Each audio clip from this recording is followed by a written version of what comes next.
Hey everyone, welcome to another episode of Synth Geekery, episode 223. It's the 28th of October.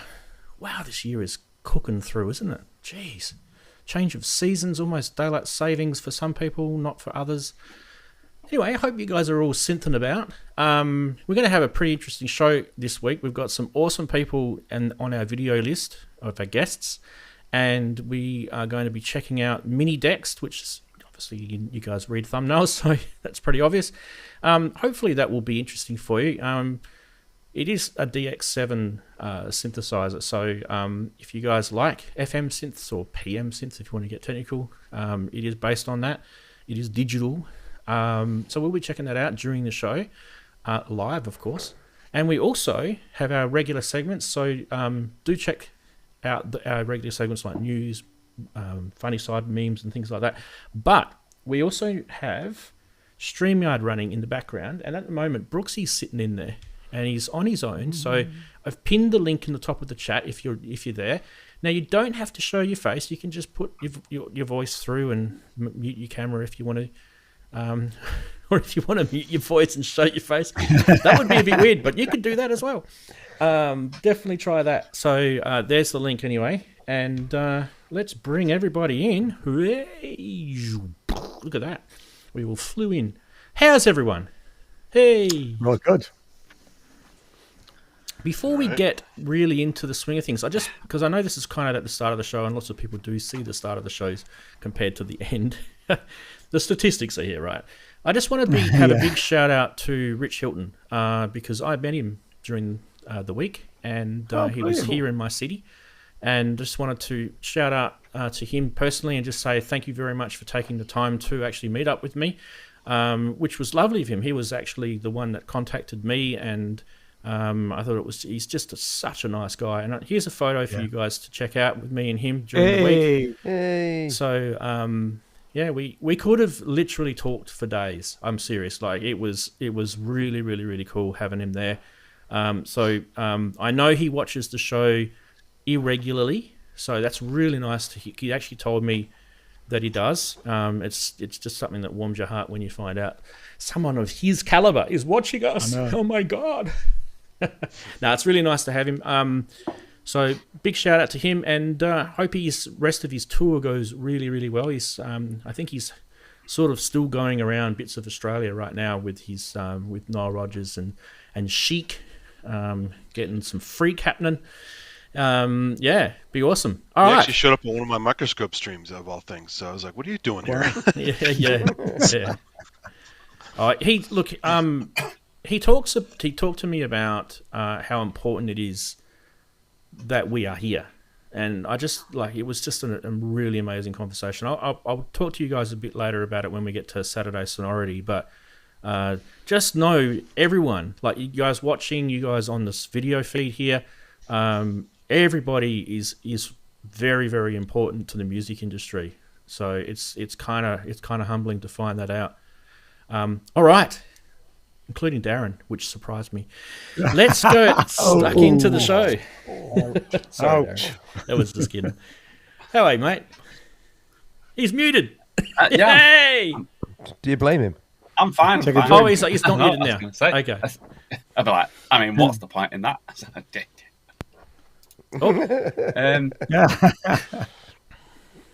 Yeah, everything's fine.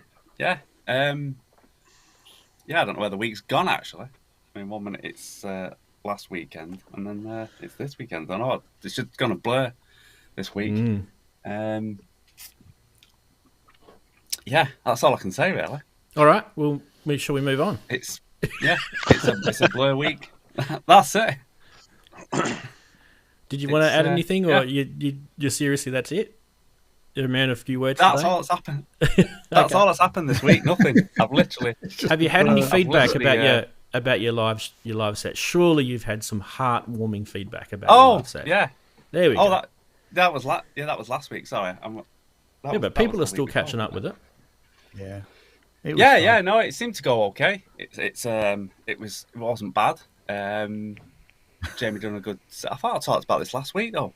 You did. I didn't think anyone would want to carry on and listen to it. It was okay. That's all I can say. It's all right. Okay. Hopefully, better than okay, people Darren. liked it. We might pick your brains a bit more about the Akai Force a bit later anyway. So just hold on to that thought for a sec. What is he going to ask me? What's he going to ask me? Pick me brains. Hey, Andy. I think you've got more than that. Hey, everybody. How's your week been, mate? Good? Pretty uneventful. Just I tried Twitch for the first time to stream. I don't know if you guys have used that before, but boy, is that different than YouTube. Yeah, not half. Totally different setup. I did a whole stream. I had nothing to do really, so I was just trying my SY55 that I picked up. Do a little stream on that, and because it doesn't have any FM and it's all samples, but it still sounds really good. Anyway, it was really cheap, and so I switched Twitch streamed. Everything looks fine, and then I go back and I go, where is it? And they go, oh, you go through the menu. You go, oh, you didn't check the box to store it. So it was on in the ether. It's never going to see it again. It only exists for those who saw it. Yeah, it went on for like 40 minutes or something like that, or whatever it was. And then I went, well, that's stupid. So I went back in, changed the settings, said, okay, here's a short stream with what I just did. I did a looper thing with the RC505. Nothing special, just a little fun demo. And that was like 10 minutes just to have something on Twitch that actually did anything. But all the stuff I talked about the patches and about FM versus the samples on the SY series and a bunch of other stuff. It's just like, I don't remember what I said now. It's all gone. So that was kind of silly, but be careful with that if you start Twitch streaming. Yeah. You got to remember to turn that feature on. Otherwise, if no one's watching, they're never going to see it. And it's a kind of a different, like, it's a different beast, isn't it? Like, the people react differently. Do you know what I mean? Like the whole. One thing I do like though is the chat thing can be a little window. Yeah. On your thing, and you can put it around anywhere you want on the screen. Up here, over there. Yep. And it's so your chat stays in the video if people never even see the chat. So that's kind of fun. I like that part of it. So it becomes part of your video. Can't do that in YouTube. Yeah, chuck your link up, by the way. X101's asking for your link, so chuck it up. Yeah, it's not much just as a laugh, you can go look at it. But what's more important is as promised, I told Henrik I would use some of his music on one of my micro streams. So I went to Maker Faire last weekend, and I got some Stentors from a guy. I've been dying to look at Stentors for a while, because you basically have to buy them. I can't find them anywhere from a biological supply house. And they're these really cool, like massive, like some are as big as a millimeter.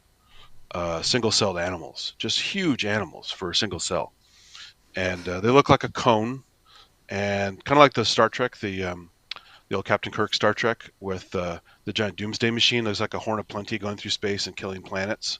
They kind of look like that. Yeah. Anyway, so I was streaming. They're good. Yeah, so I used Henrik's music on there, and I'll put the link up for that too if you guys want to hear Henrik's music with some weird. Yeah, visuals, chuck some links up. Chuck some links up. But yeah, it was good times though. Thanks, Henrik. Awesome. But definitely, I didn't get a chance to see any of those either myself, so definitely chuck your links up. All right. I had to repost it because I actually had a glitch in OBS. So it's not in the live section, it's in the video section. Because I had to rebake the music into the video, which is kind of silly. So be careful with OBS too. If it looks like it's working and the view meters are going, sometimes it's still not doing the audio. We know all about OBS on this channel. Yeah. And that is why we don't have it. Like is that how you started? Probably isn't. Yeah. That is why we don't have it. Hey, Ian. Hey. Good afternoon, good evening, good morning, good night. I've had a bit of a week. Sure, strap in. Right, first of all, I've been back down to Frome again, and we've bought a house this time. So we are finally moving at some point, probably in the new year, I think, by the time things get sorted out. But we went down for the day, left at 6 o'clock in the morning, saw a couple of houses, didn't buy any of them, went back to look at another house that we'd seen previously, and then we finally had the offer accepted. So, but it was a bit of a trek for one day, So actually it was 11 hours driving because there was a smash on one of the motorways, so we got held up. Anyway, that's another thing. Then later on in the week, went off to play racquetball with Jane, just warming up, and Jane fell, bumped her head, so we spent 9 hours in A&E at the hospital. I hope Jane's all right. Luckily, she's fine. Yeah. She's just her head is fine. It's just a bump, but she's sort of done her hand. So there's this. We think there might be a slight crack. She's had one X-ray. She's got to go back in another week. Ouch. So that's the negative stuff out of the way. Well, I bought Arturia's EFX Sweet. motivations. Is it Yeah, that looked interesting. because it was 44 quid. I couldn't believe the price. It was great. Yeah.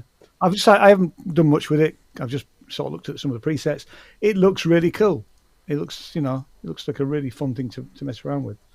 You can pre-order my album, which will be out next week on Bandcamp. Finally, after 2.5 years, we've been working on it, and I've decided to sell that beast. So if anybody wants to buy an original Korg 700 modified, why, hit me up. Ian? You'll regret that. I don't think I will, because I don't use it often enough, and I need the money to buy out to pay solicitor's fee. No, that's not what's going to happen. I do need the money to buy. There's literally a house in there. Yeah, exactly. Yeah. I've decided I don't use it often enough, although I do love it. It's not getting the use that it requires, really. So I've decided to. I haven't done anything with it. I've only just decided to do it last couple of days. So, but it will be up for sale if anybody's interested. Just getting back to the EFX Motions. Yeah. It's only $20 less than what it normally is, though. So I didn't think it was mine was that half cheap. price, because mine was €99 down to €49. So I know it's still, but I looked at Was that the through a videos. plug-in deal, or was No, that that's actually true, direct? That's direct because it's not anymore. and I think it's because the weird thing was, it said offers for you, and I've never had any emails from them about it. I just literally went into I was looking at something else, and one offer said it was something like €200. Or what's that all about? And then there was this other offer, same thing, 99 down to 49. And I thought, well, actually, then because I'd looked at the videos, I thought, well, actually, for 44 quid in UK money, I thought it was worth the investment, really, because I will use it, and I don't think I've got anything else that will do that sort of motion stuff, probably to that extent, really, Fair enough. Well, let us know how you get on with it. Yeah, because, yeah. I'm interested in it. Yeah, for sure. Yeah. All right, let's keep going. That was it. That's it. Awesome.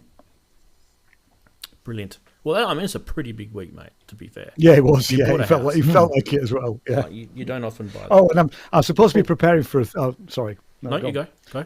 No, I'm playing in Hull at the EMOM on Wednesday, and because I've had such a week, I haven't even started preparing. So I don't want to do something I've done before. I want to do something new. So I'm just setting stuff up here. So when I finish here this afternoon, I'm going to set some more stuff up and mess around with it. I'd like to use the microcosm, the microfreak, and obviously the instrument. But so there's work in progress for you. Awesome. All right, now we'll go to Chris. Hey. Hey everyone. Hope everyone's safe and well. I've had a pretty typical week. It's the same as the previous week.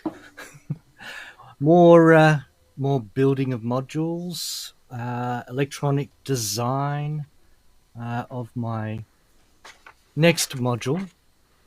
What's this? Sneak peek. Oh, Sorry, that's all you get. I actually get a little bit more. What do we get? What's that we got? Oh, what could it be? What Well, could it be? Just have a look on Discord, everyone. Oh, come on. Thanks for stealing my thunder. Yep, so do pretty typical stuff. Today I spent a bit of time doing, I guess you'd call it market research. Basically, looking at what prices eurorack modules are being sold for across the world, which is an important thing to know if you're going to be moving in that direction. Much. So, Oh, well, don't worry. I will be consulting with several learned gentlemen, which I think might have some opinions on pricing. Wonder who they could be. Anyway. Some scallywags. All care and no responsibility, yeah. Yep, so there's that. What else have I done? Have I done any music as well? Turned on my Polyend tracker. Getting good at switching it on and off now. Is it still clicking? No. It is actually getting easier. Like I switch it on, I can get to exactly what I want to test, and then I've tested it, and then I think about what I want to test next, and then back to troubleshooting and whatnot. Yeah, I really got to get onto it sometime. But yeah. Seriously, play with the granular synth on that. It's yeah. so I cool. know it's one of the is reasons so why cool. I got it. I just haven't had the time. I'm distracted by the other things, but we'll get there. Yep. So that's pretty much it for me. Back to Awesome. you guys. No worries. And I've been talking to Ranz about modules, DIY stuff, and microcontrollers and computers, and so He has. it's always a fun week. He's been It's always a fun week. He's been a good Oh, mate. cheers, mate. Hope I've been helpful. Yep. And we also have, back by popular demand, it's Brooksy. How are you, mate? Everyone. Yay! Yeah, fine. Well, yeah, Missed it's you. been. Thank you. It's been. Well, it has been quite a while, and it has been very busy. I mean, the sort of 2 Saturdays of Bristronica and then Synth Fest, they were really eventful. They've been fun, but also been doing a lot of music. I mean, part of me taking a bit of a back seat from this was to give me time to actually get some music stuff done. So you can see in here's had a complete rearrange. That was partly in honour of Ian, because I needed to do a big tidy up anyway before Ian arrived for Synthfest, but it needed to be done anyway, so I used absolutely everything out, clean the lot, honestly, the muck that gets behind things, it's unbelievable.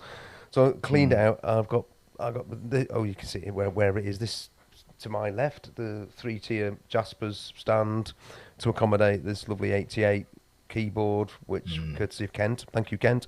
And the Supernova there, and the W30 on the top. I'm going to get a couple of more cross beams for it to accommodate other little bits and bobs. So everything's had a big twist around in here. I mean, I used to sit in that corner over there. So this whole room's been rearranged and is still in the process of being sort of wired in and made to work. Like the opposite corner there will be analog corner with the modular system, and obviously the Pro ones there. The main modular stuff is at Grace's at the moment, because we've been doing a lot of stuff together, so it's just stayed there.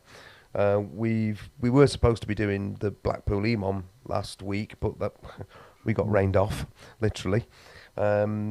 So we did the live stream on Thursday night, which went on for an hour and a half, as a sort of replacement, which is based around the sort of ideas that we've been working with for that EMOM. So that's up on Grace's channel at the moment.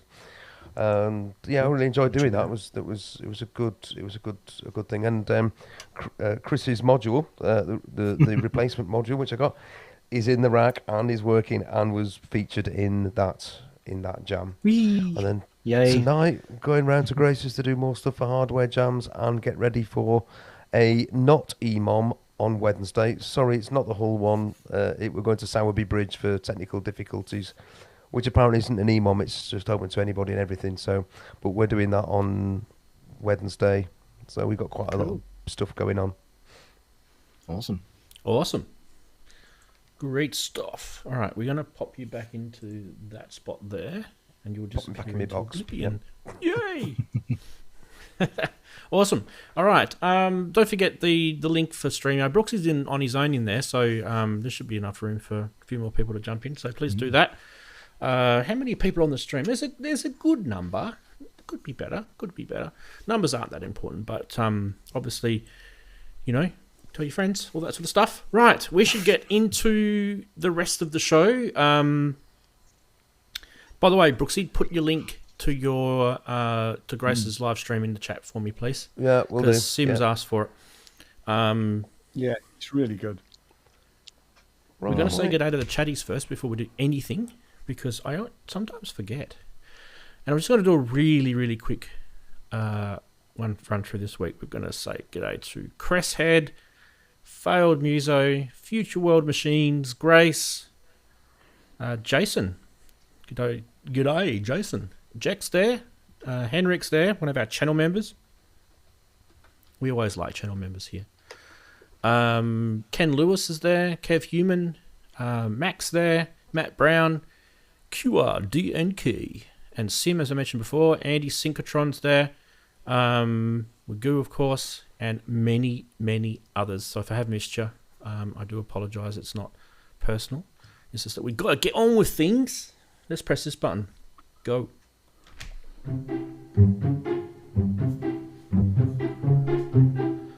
The random meme show, where randomly things pop up in not the order that I wanted them to show. But anyway, we'll just deal with it. We'll start with this one. This is my absolute pain. You do put a USB Type A plug in, and then you turn it around and you put it in, and it still doesn't work. And then you turn it around again, and for some reason it works again. And this is called the superposition. I really like this. It's very quantum physics. It's almost like as if there's a little man in there and he's like just taking the P155 out of us. yeah. Schrodinger's USB cable. Yeah, exactly. That's it, mate. That's it. That's it. I think we can all relate to this. That's why I put this one in. Yes, it's not exactly synthesizer based, but synthesizers have got USBs in the back of them, people.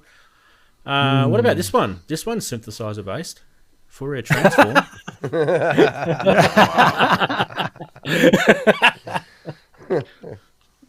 Yeah, I've had that happen. It's not that funny. Oh, yes. It has happened to me as well, Andy. My poor EX5 got trashed by UPS. So yeah, I just remember the Ace Ventura movie where he's kicking the parcel down the street. You guys remember that? Is that Jim Carrey? Guy? Jim Carrey. Pet Detective. Ace Ventura. Pet Detective. Yeah. Ace Ventura. The first one he did. Really love animals. It was like a courier at the start of the movie. Oh, absolutely. Right. This is me when I'm kind of annoyed with my track and I just need to finish it.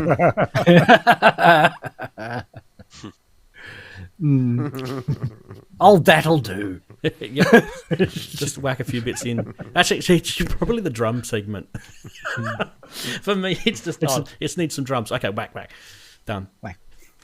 All right. I used to suffer alone in silence. Now, through my music, I can cause others to suffer. Oh, every teenager's experience. Hey, where is your name here? He hasn't been in the chat for a while. Maybe he made this meme because he's look at the t-shirt. Oh yes, indeed. Yeah. He's probably been hanging out with no name. What's his name? No ID. I've forgotten his name. Don't worry. Getting old. When you spend £120 on mastering and you earn not even a pence in streaming revenue, winning. That guy gets everywhere, doesn't he? And I think we're getting close to the end. Oh, here we go. This one was. I need to remember who sent this in. Ooh, that's an SSL. Yeah. So this is Keith in Watford. G'day, Keith, by the way. He sent this one in. Yes, this is true. And that's it. Sigh. Okay. Beautiful. Favourite meme of the week? We had a few this week, didn't we? Got busy. USB. USB. I think so. Let's not chat, by the way. Favourite meme? Because it's true. Mastering stream for me, I think. Yeah? I quite like the Fourier Courier. Fourier Courier. Wow, it's real mixed bag this week. Okay. I think USB might just slightly have the edge if you look at the chats right now. I think the USB one is kind of getting it. But I would say probably Fourier Courier might be coming second. Yeah, it is. I tell you what, I kind of did chuckle at both of those more than probably the others. So, yeah. But doesn't mean the others weren't good. They were pretty good. I have to say they were pretty good, actually. I enjoyed the memes this week. None of them were kind of distasteful or anything. I thought they were kind of humorous, but we didn't offend. We PC. didn't wake anyone up. Didn't start a flame war. That's it. Right. Here we go. News time.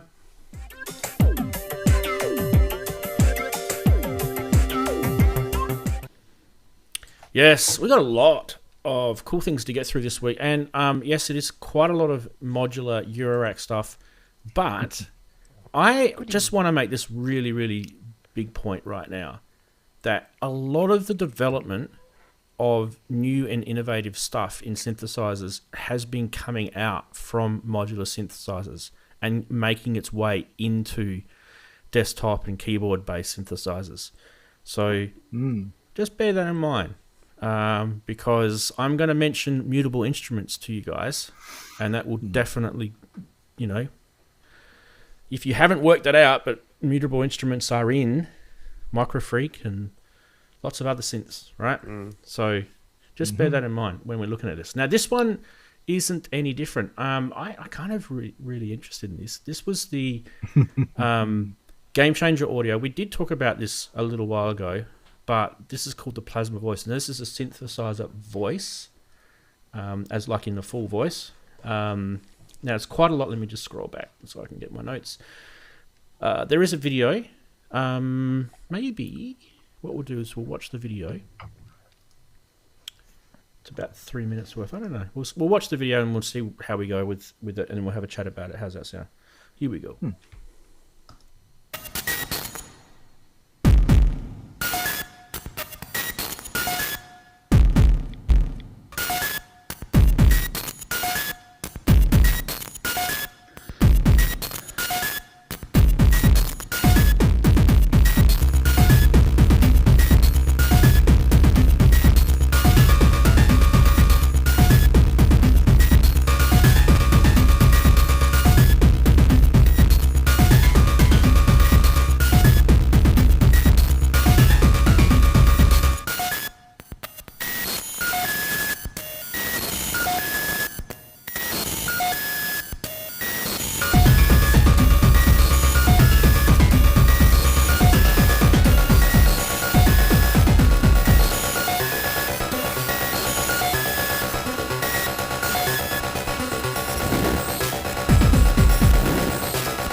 Oh, jeez.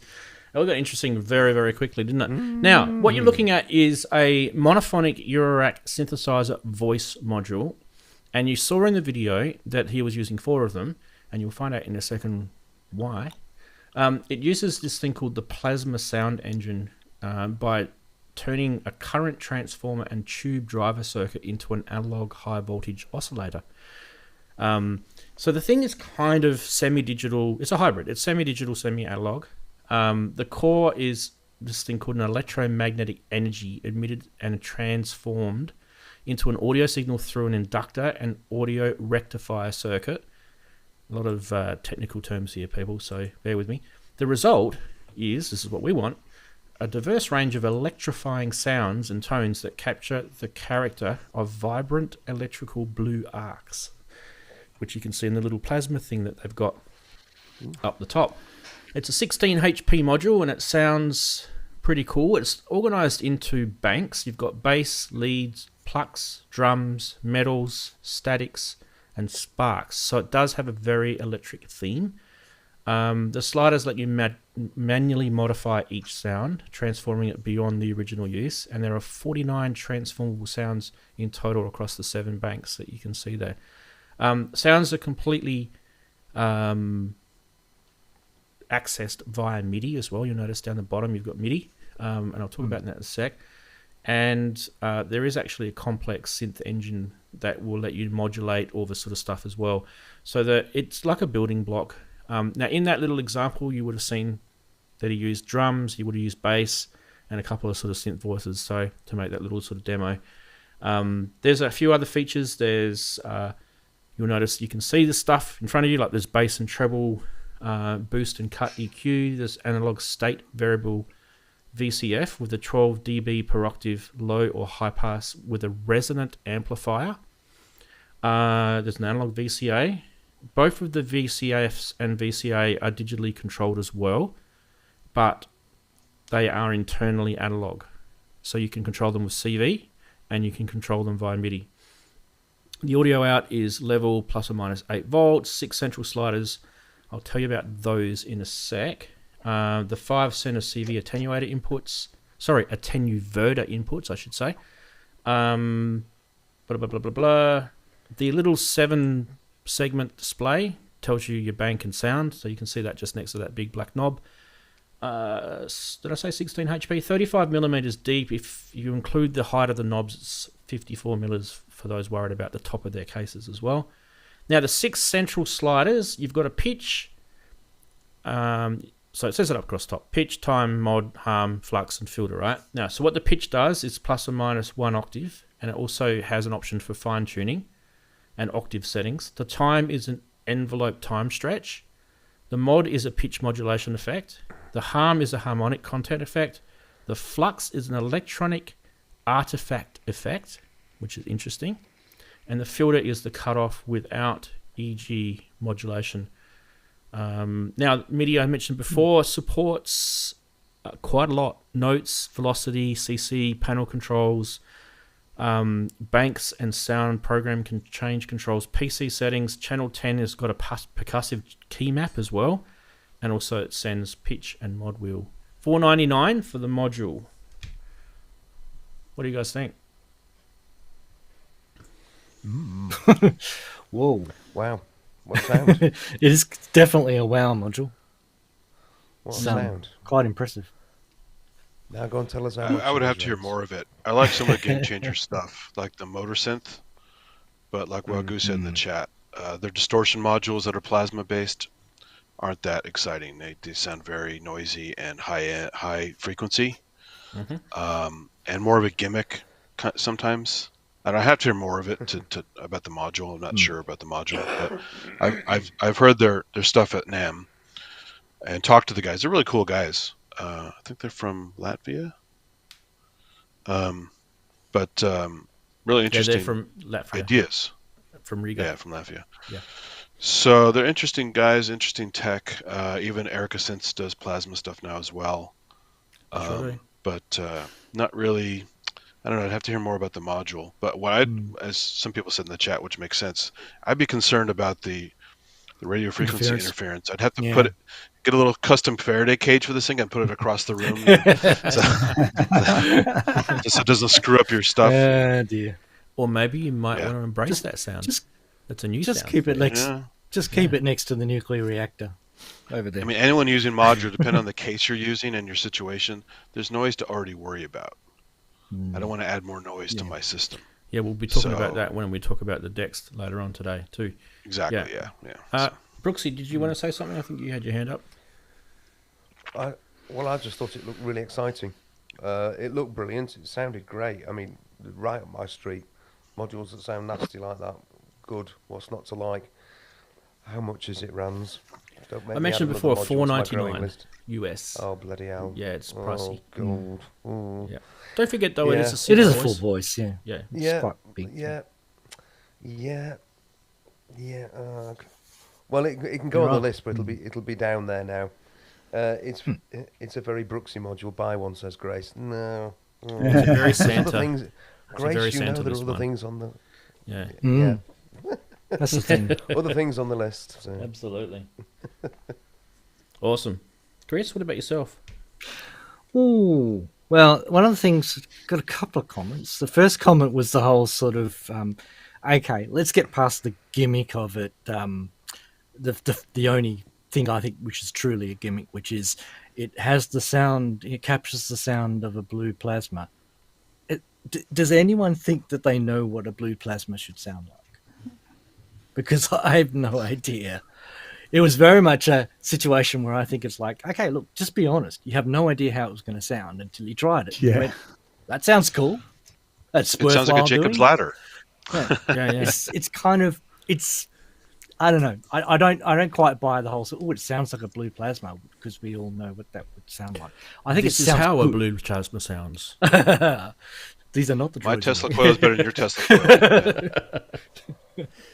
No, but putting that aside, quite a good sounding module in its own right. However it produces its sound, spectacular looking. Absolutely no argument there. It's a spectacular looking module. 4 of them in a rack. Oh, that does scare me a bit. Oh yeah. But it's just one of those things where The you $2 just go, grand for 4 of them well, in the rack scares me too. that particular sound isn't so unique, is it? It's What's noise? Right? yeah. It's like we It's can achieve pitch-based that noise. is kind of we can kind of push those buttons in our ears different ways by trying other combinations of modules. So you think about, is that the way to go? Is that the way to spend my money? So it's always the same proposition. Is it the right thing for you in your situation? I kind of Each thought their it was own. like a lot of people forget because the younger generation probably don't have the experience the older generation have got. But our generation lived through the arcade game era, right? We went down to arcade game halls and played computer games on these massive, huge boxes with CRT screens in them, and a lot of the sound effects that these things had were either FM based, they were noise or pitched based noise. And they ran these games like they were literally they made all these different sound effects and stuff. And I'm not surprised that this sort of stuff is getting kind of tuned into sort of eurorack modules and percussive stuff, because it's Commodore 64 SID chip is also a pitch based noise as well. Yep, Chris. It does seem to be gaining traction, doesn't it? This sort of noise-based percussion stuff. Yeah. I did like the percussion sounds out of it quite a lot, but there may, I don't know if it'll be a module we cover tonight, but there was another module who Yes. I heard, It's coming up. which was rather, I thought had a rather tasty drum sound in it. It's coming up. Sure. It's coming up. The noise sounds good, but I'm afraid it's more of a one-trick pony. I need to hear more of the presets and some of the capabilities of the thing. There is a second video, and that video goes on for another minute or two. So there is a second video that he goes into the actual module itself and plays around. The with tube-based thing I'm more excited about is this Geiger counter I got at Maker Faire. I'm going to turn this into a module of some kind, Oh, cool. so I can get radioactive decay tempos. So, Is that literally like is that an Arduino it's an underneath? Arduino Yeah, Uno I at the bottom. Yeah, I Yeah. thought Yeah. so. I thought I recognized it. So, Because you had it upside down. Yeah, it looked like a shield, just by the way you were holding it. So it's a Geiger counter shield for Arduino. Nice. Yeah. Nice Yeah, stuff. it's cool stuff. Yeah. Yeah. All right, The only let's thing it won't keep do is going. alpha particles because alpha won't go through the glass. But it'll do I'll beta give you and guys a gamma. quick look at the website before we go any further, but I'll just sort of kind of show you guys this. There's a whole bunch of information on it, very nicely done with photos and layouts, and look, these guys are definitely, they've got the marketing bug. I like it. It's very, very slick. Very slick indeed. All right, let's go to the next one, which is another eurorack module. Yes, you're all throwing your synths at the screen, I know. The Atomosynth cow? I don't know. Cool. I'm just going to give up. I'll probably even mention it in this video. In fact, I don't want to just play the video. I'll just shut up.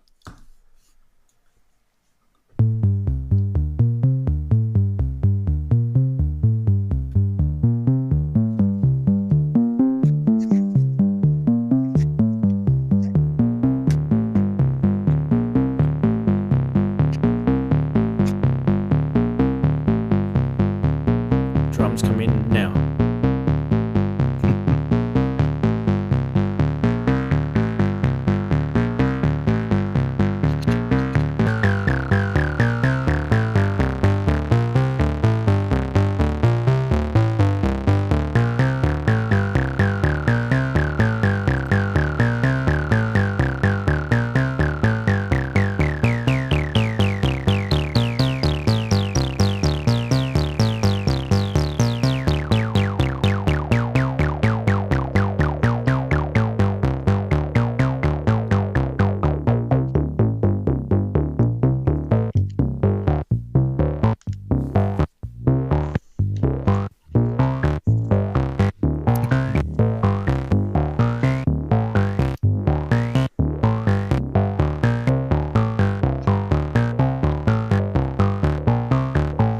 never want to spoil a whole video for you guys. I want you guys to go check the rest of that out later.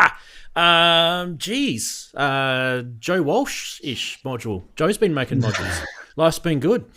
Vactrol. This is a Vactrol voice. But really it's okay. So let's be honest here. A Vactrol voice, basically what this is a synth voice, 24 HP with 2 different versions. The one that you're looking at is the Vactrol version. There is also a normal ladder filter version as well. These guys, Atomosynth, are based in Peru, and it's a 12 the Vactrol version is a 12 dB low and high pass filter, and the ladder version, which basically looks exactly the same, by the way, it just has a ladder filter in it instead, is a 24 dB per octave low pass filter. I just want to quickly get through the specs and then we'll talk about it. 1 voltage controlled oscillator, VCO, with triangle, pulse, and sawtooth, as you can see in the little switch there. You get a folding effect control for triangle waveforms and pulse width for pulse waveforms, also controllable by CV. There's a square wave sub oscillator with 1, 2, or 3 octaves below the main. You can tune and fine tune.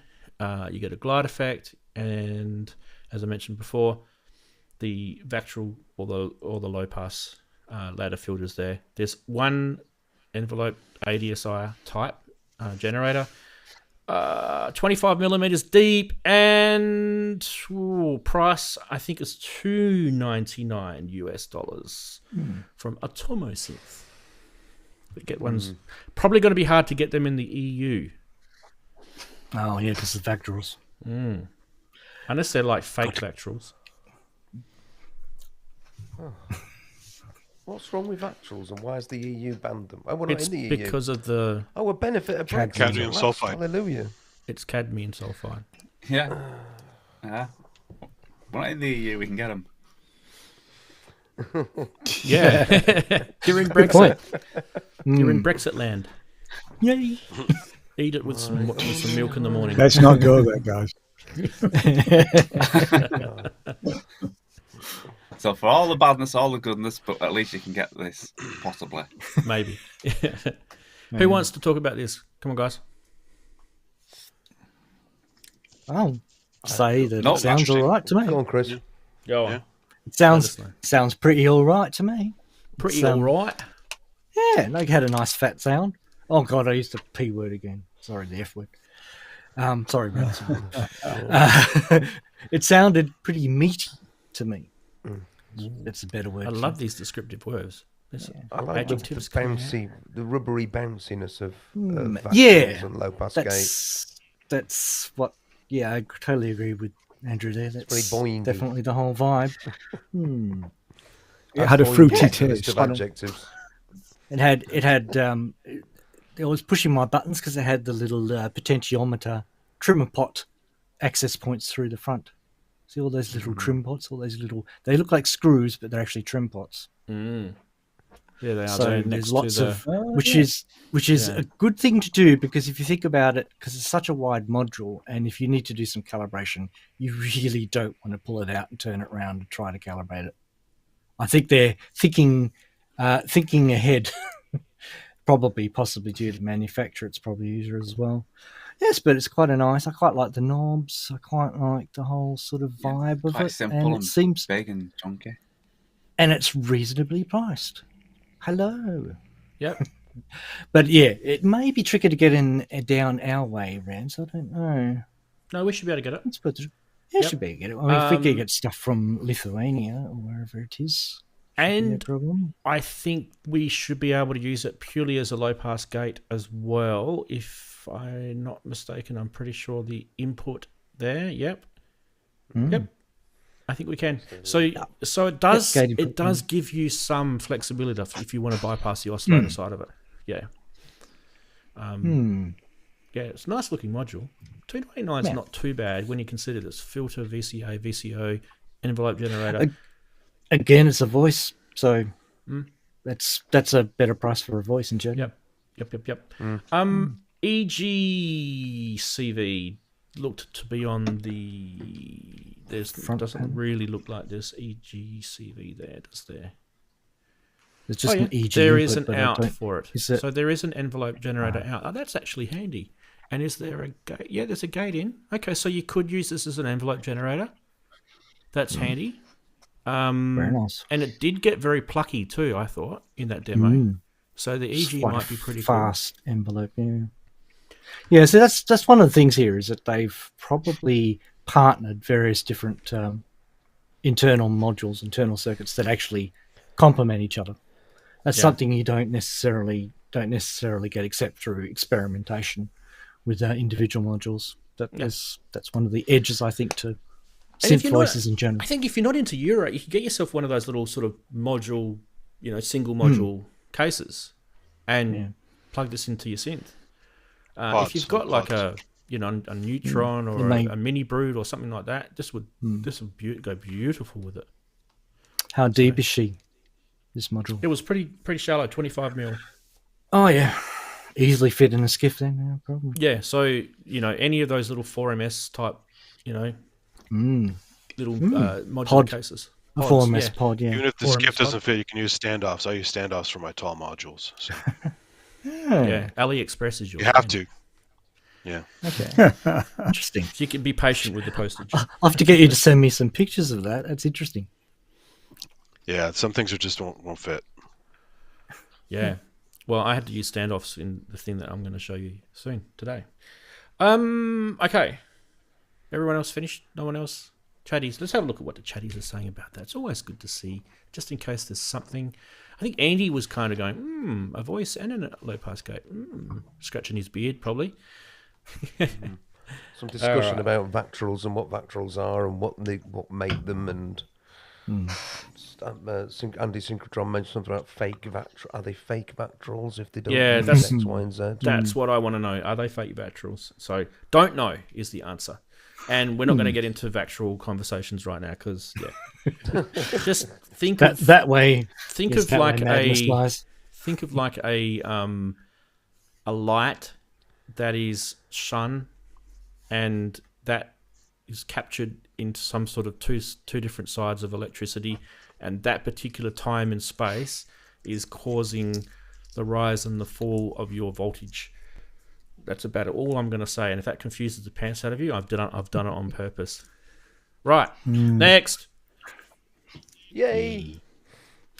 Now, I Hello, absolutely friend. love these guys. Noise Engineering, a bunch of brilliant people. Now, one thing I should mention, Noise Engineering mainly do digital modules, right? But their digital modules are so not digital in the way we're kind of rubbishing that word, right? They're just so energetic and out there. Kind of punk. Like Kind of punk digital. both Andy and I will probably, say one of our favorite modules is the Basimilus Iteritas. We're going to see. I've got the original Basimilus Iteritas. I think you've got the Alter, haven't you, Brooksy? I've got the Alta, yeah. But Yeah. So we're going to Use look it all at the the time. Alia. It's got a Diablo and switch. Alia. The Alia. Yeah. Debel. All right. So there's three modules. There's the Debel, the Manis, and the Basimilus. Basimilus. Let's have a look.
There's a bell at the end, just to remind. I'll just show you, just to make everyone remember that it is FM synthesis in the background.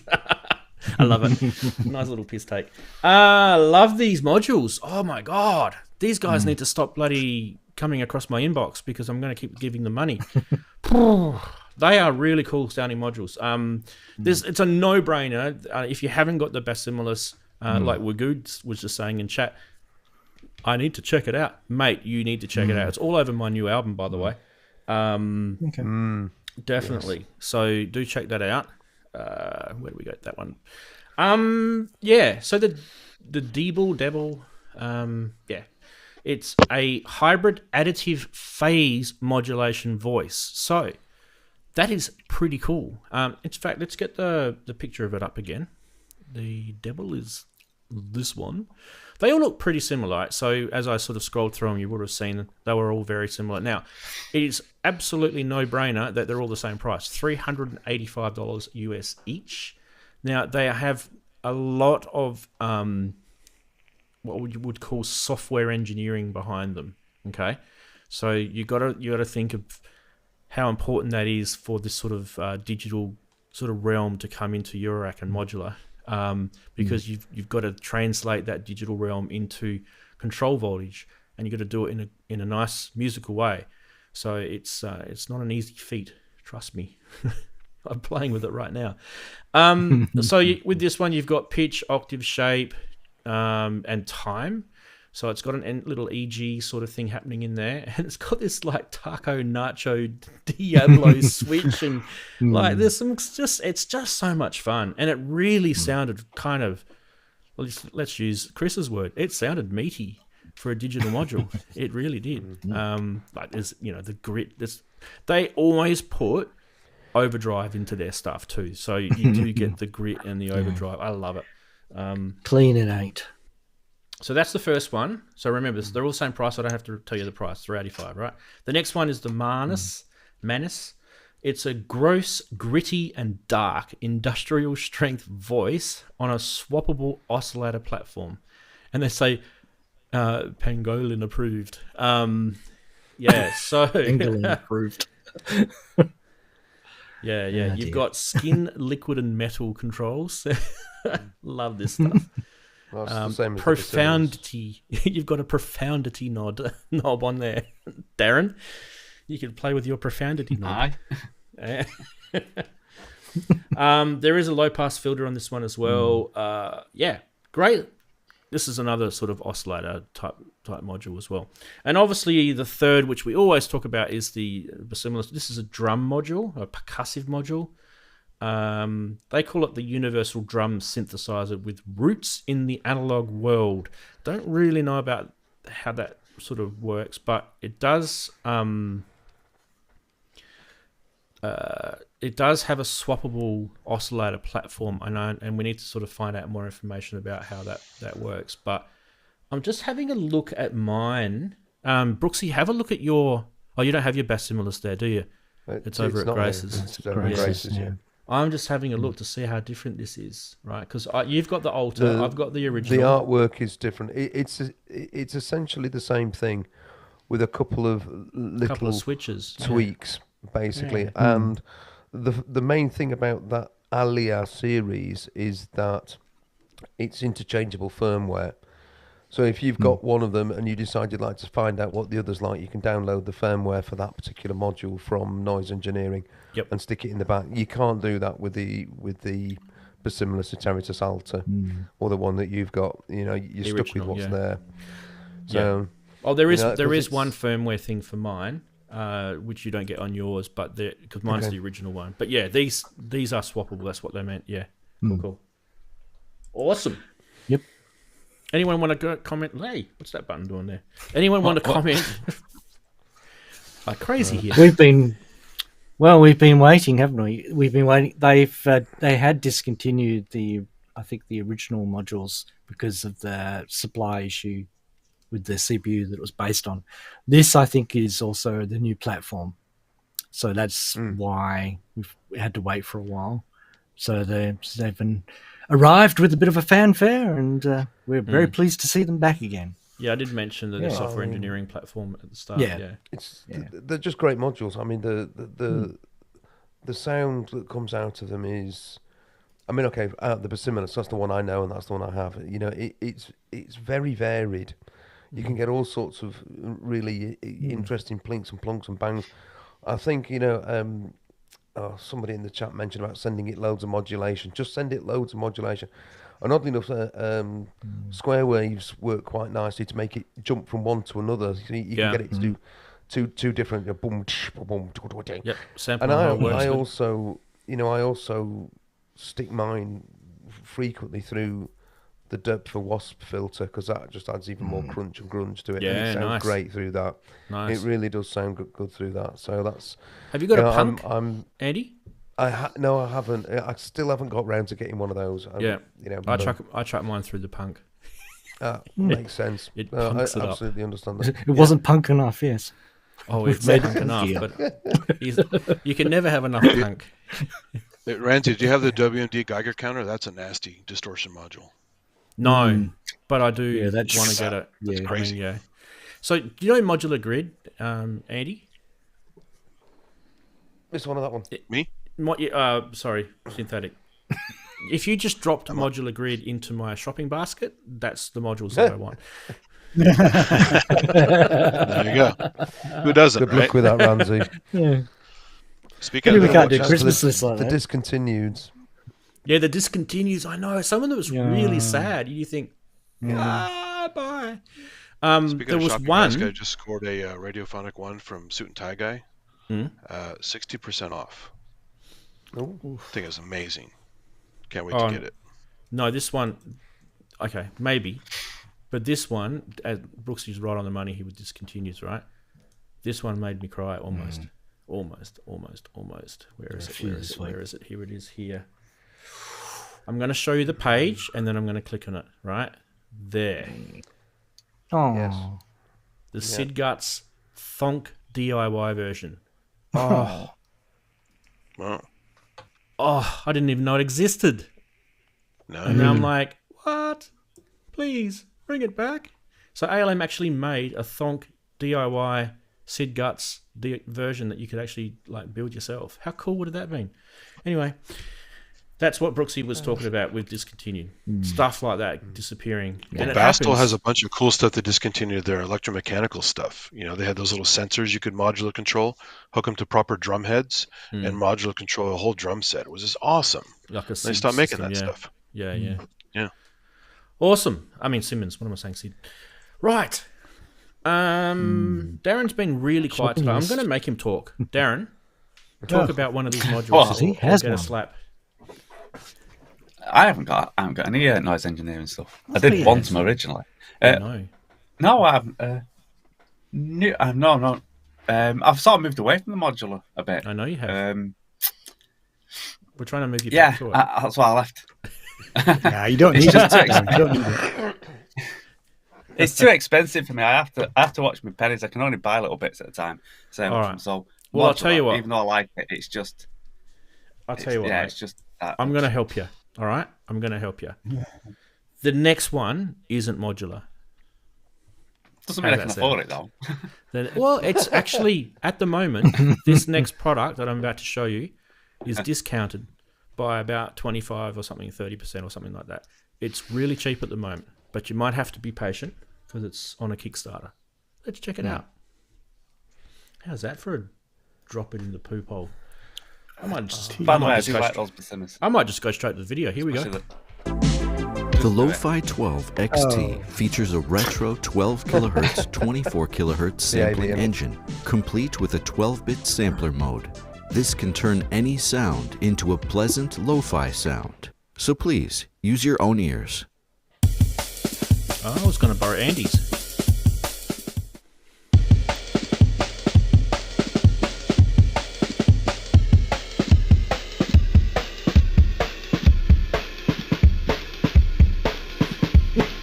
This stuff makes me laugh. 24 kHz.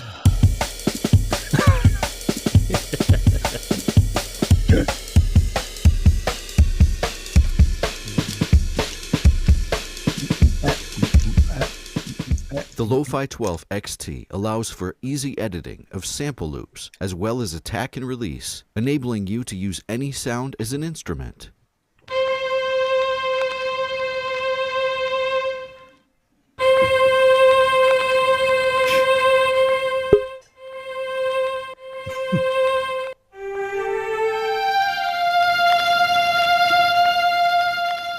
There's a well-known vintage sampler technique where you sample a 33 RPM vinyl at 45 RPM and then slow it back down. This method produces that gritty lo-fi sound you'll recognize, and it's a sound that's still frequently heard today.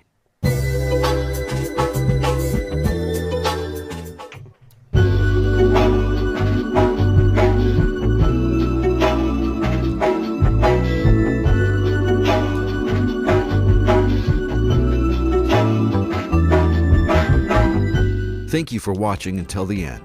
If you were captivated by the Lof-12 XT... I watched until the end. Damn! Sucked in.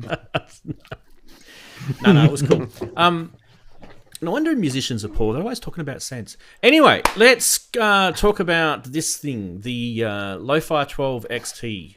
And Robbie's just popped in, by the way. Big hello to Robbie. He's there. Hey, Rob. Hey. Oh, g'day, mate. Hi, Robert. Yeah. Thanks for the twiglet. Might need a microphone, mate. What's going on there, mate? What's going on? It's not working. Yep. Okay. We'll come back to Robbie. £300 Robbie's microphone. just Right, don't swear. Switch it on. He's going. Aha! You There could we do go. the It's entire made a thing click through the sound. medium of mime, Robbie. I bet you it works now. Yep. It was a long day yesterday, really long day. So I hadn't even switched my studio on. Welcome. Do you just press one switch? Is it like, and it's like, I don't This have whole to studio press lights anything. up. I just say magic word to my Amazon device, yeah, and it all comes on. nice. He's such a mod person. Well done. No, I'm just lazy. Yeah. All right, lovely to have you, mate. We will definitely get you to have some comments about this, I think, and also something coming up a bit very soon. Definitely that thing. Yeah, guys. Sonicware. Now, this is the sample track form factor. So this is the second product that they've brought out in the sample track form factor. My sample track's in there, by the way. All right. You don't believe me? There it is. Okay. Ooh.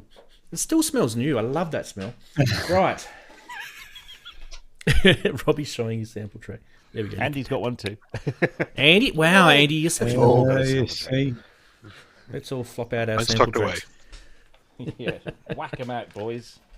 No. Easy, Andy. There we go. I just whacked mine out. Robbie. Right.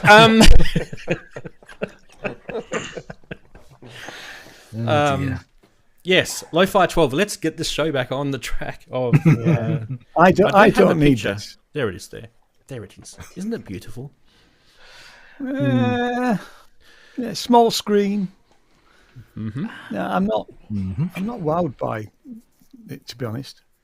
I've got other things that will do it. Will do if I want to do. I'm not Like a keen on DAW? lo-fi stuff anyway. So say that again, Rob. Like a DAW. Like a DAW. Well, yeah, exactly. But no,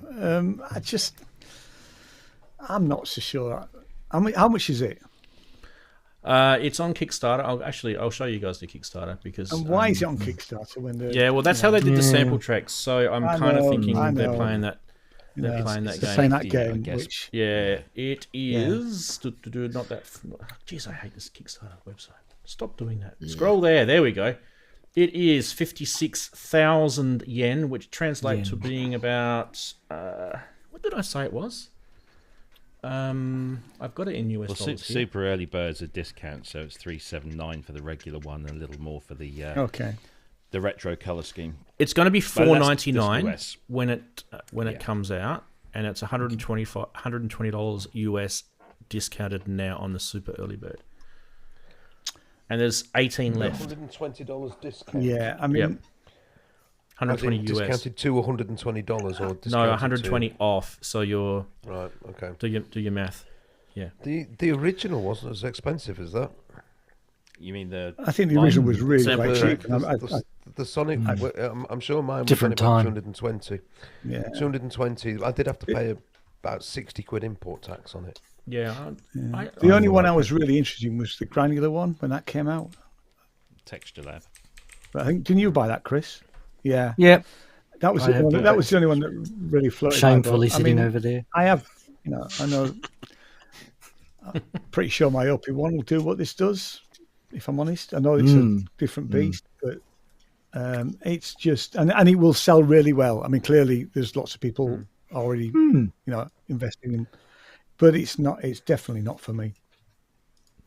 But then again, I'm not that excited by lo-fi type stuff. If I'm honest. Nor is Tyon. You could argue. You could argue that. Miss that. Yes. Well, this is We're considerably turning. more expensive. Yeah, so You could argue that the lo-fi thing has been done to death, and some. Ian, I backed the sample I'm getting a track bit sick of it too. originally, Yeah. right? And I Yeah. paid 37,700 yen for it, right? I'll talk in yen because that money, that amount didn't change, It's the but same, the dollar and everything did. And this is 56,000 yen. So only to twice, translate that, one's 400, and the other one, this is Australian dollars, and the other one's nearly 600 Australian dollars, and it's basically So you're looking it's at the same guts. the original was around about 200 quid, wasn't it? And I think Prices I have did feel changed. that I'd sort of missed out because it was quite when after the Kickstarter, when it was regular price, it was significantly higher. Yeah, it did go And up. I did at that time feel that I'd missed out. Now the reality is, had I backed it, would I be using it that much? Probably not, if I'm honest. I mean, how often do you guys have got them use it? I use my sample track a hardly lot. touched it. Yeah, a lot. Not as much as I use my MPC. My MPC is my go-to sampler. It's not, that's nothing's going to change that. And my Force. But I do use the sample track a lot. And I got rid of an S12 2400 from Alia Instruments. I got rid of an Octatrack Mark II from Electron. And I also got rid of a couple of other samplers. And the only ones that I've got left here are Electribes and these ones that I mentioned before. So I've kept what I feel like I work better with in the studio.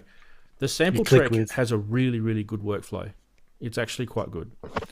This will probably good. Style, isn't it? In a way, it kind of is. Because you've got clips and Yeah. launching. Well, those updates helped a whole lot because the original incarnation was not so fun. No, the original one had me frustrated as well.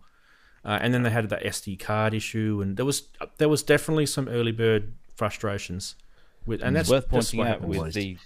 with the Lof-12 XT, they're actually bundling in an SD card, so it negates that issue of people just going out and buying crap SD cards.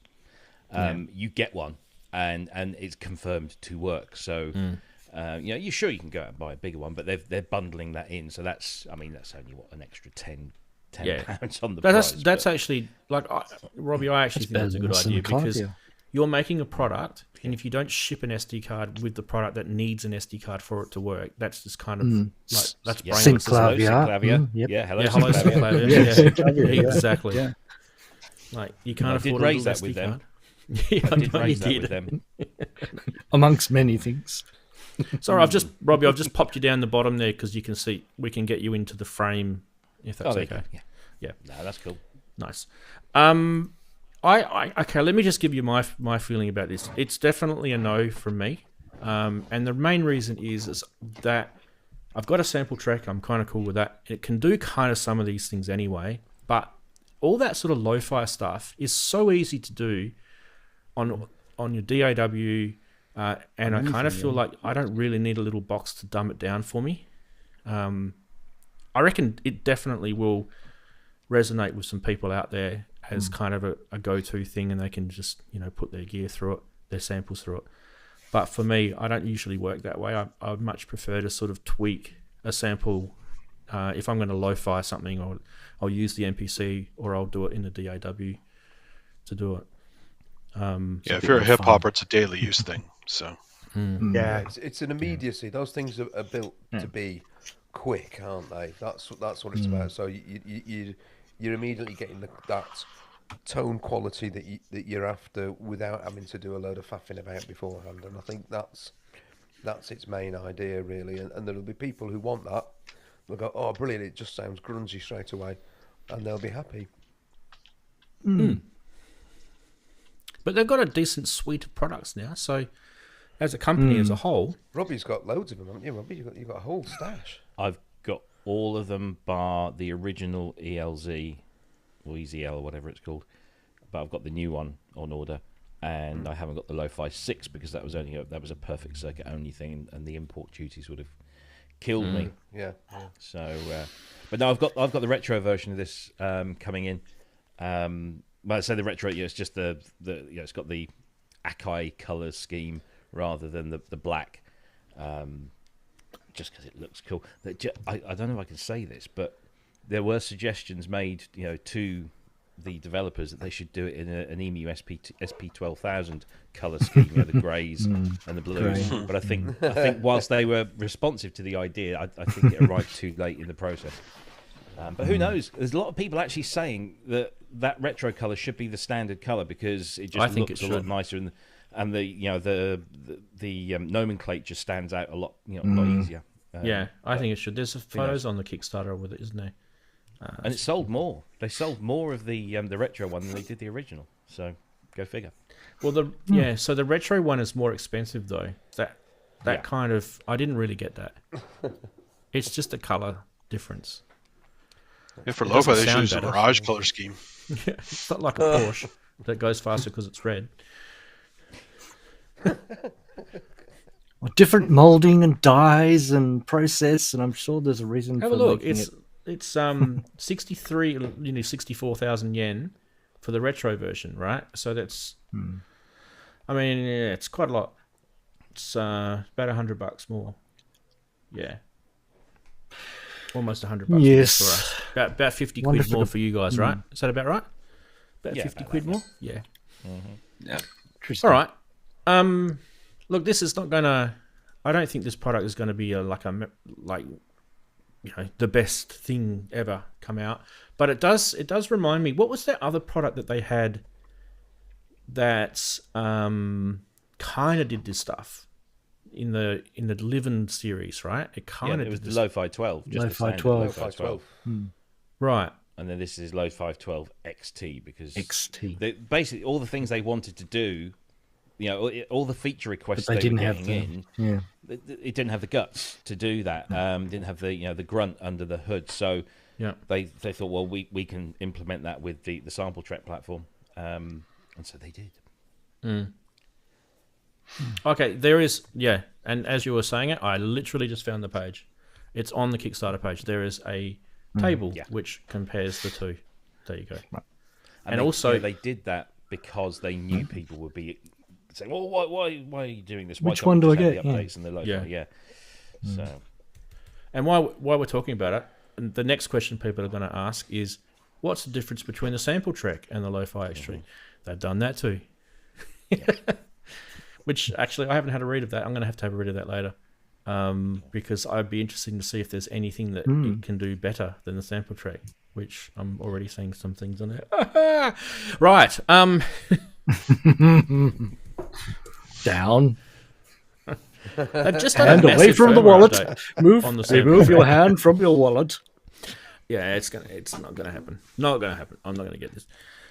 It's probably, if I did buy it, it would probably be one of those products that would end up sitting and doing nothing. And I don't really want to get something just for the sake of that, because that's you buy it and you play with it for a week or two, and then it sort of gets pushed to the side while you cover it. Yeah, that's obviously I just can't afford to do things like that. I'm the same. Anything I've got to get is got to be used.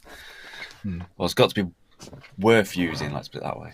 Yeah, I mean, I could make a video on it, and I might make $20 from YouTube. It's not going to be, it's not going to be, any benefit at all in me getting it if it's just going to sit here.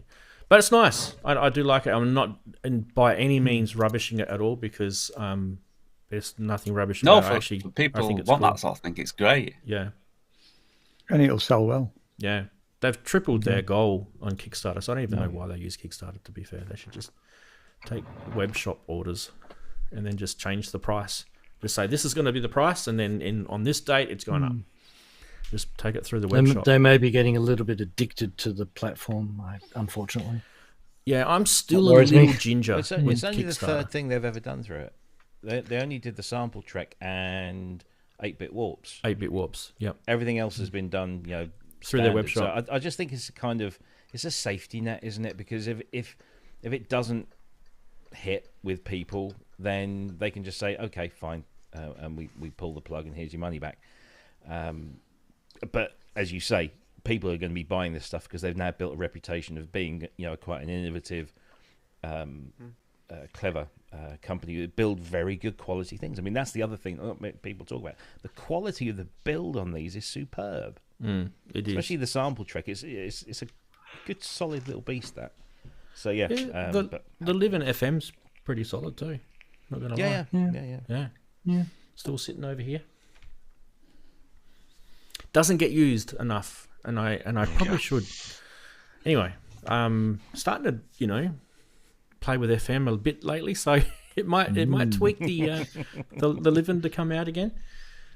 We probably should mention. Yeah. I was just going to say, it would be interesting to see if they expand any of the other Liven ranges into the XT format, within that sample track platform. So maybe, the XFM XT or the 8-bit Warps XT or the Bass and Beats XT. That'll be interesting. Yeah. Yeah, because like Electron did something similar, right? When they brought out the Digitact, then they brought out that SyncTac, and there was there was another one, I forget what it's called. So they kind of did something similar. Yeah. Yes. Right. Now, that is it there. Cool. We do have a couple of other things to talk about just briefly. I just wanted to mention at the start of the show, Ian was talking about Arturia's EFX or _ EFX motions. Yeah. So do check that out. That's it there. At the moment, it is still discounted. I don't know if you can get it cheaper through a plug-in. You get those plug-in people. Sometimes they get them to you cheaper. But that's just direct off their website. So it's not quite as cheap as what Ian got it for. But there are. I think I got it cheap because obviously I've bought all the stuff. Yeah, it's I'm going to log in and see if there's an offer under. But I'll do that in a second anyway.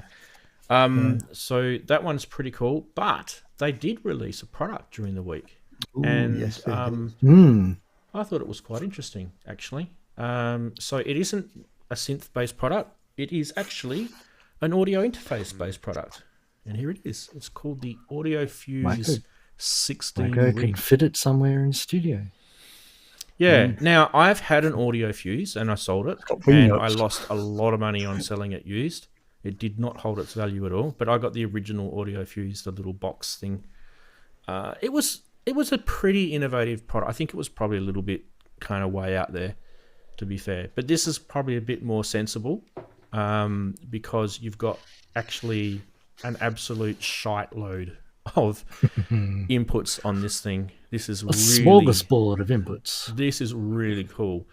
So if you're into something that you need to get yourself a lot of analog inputs, have a look at that.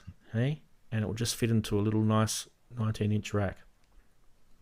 And there's a whole bunch of marketing speak in here, but 24-bit ADAT converters in there.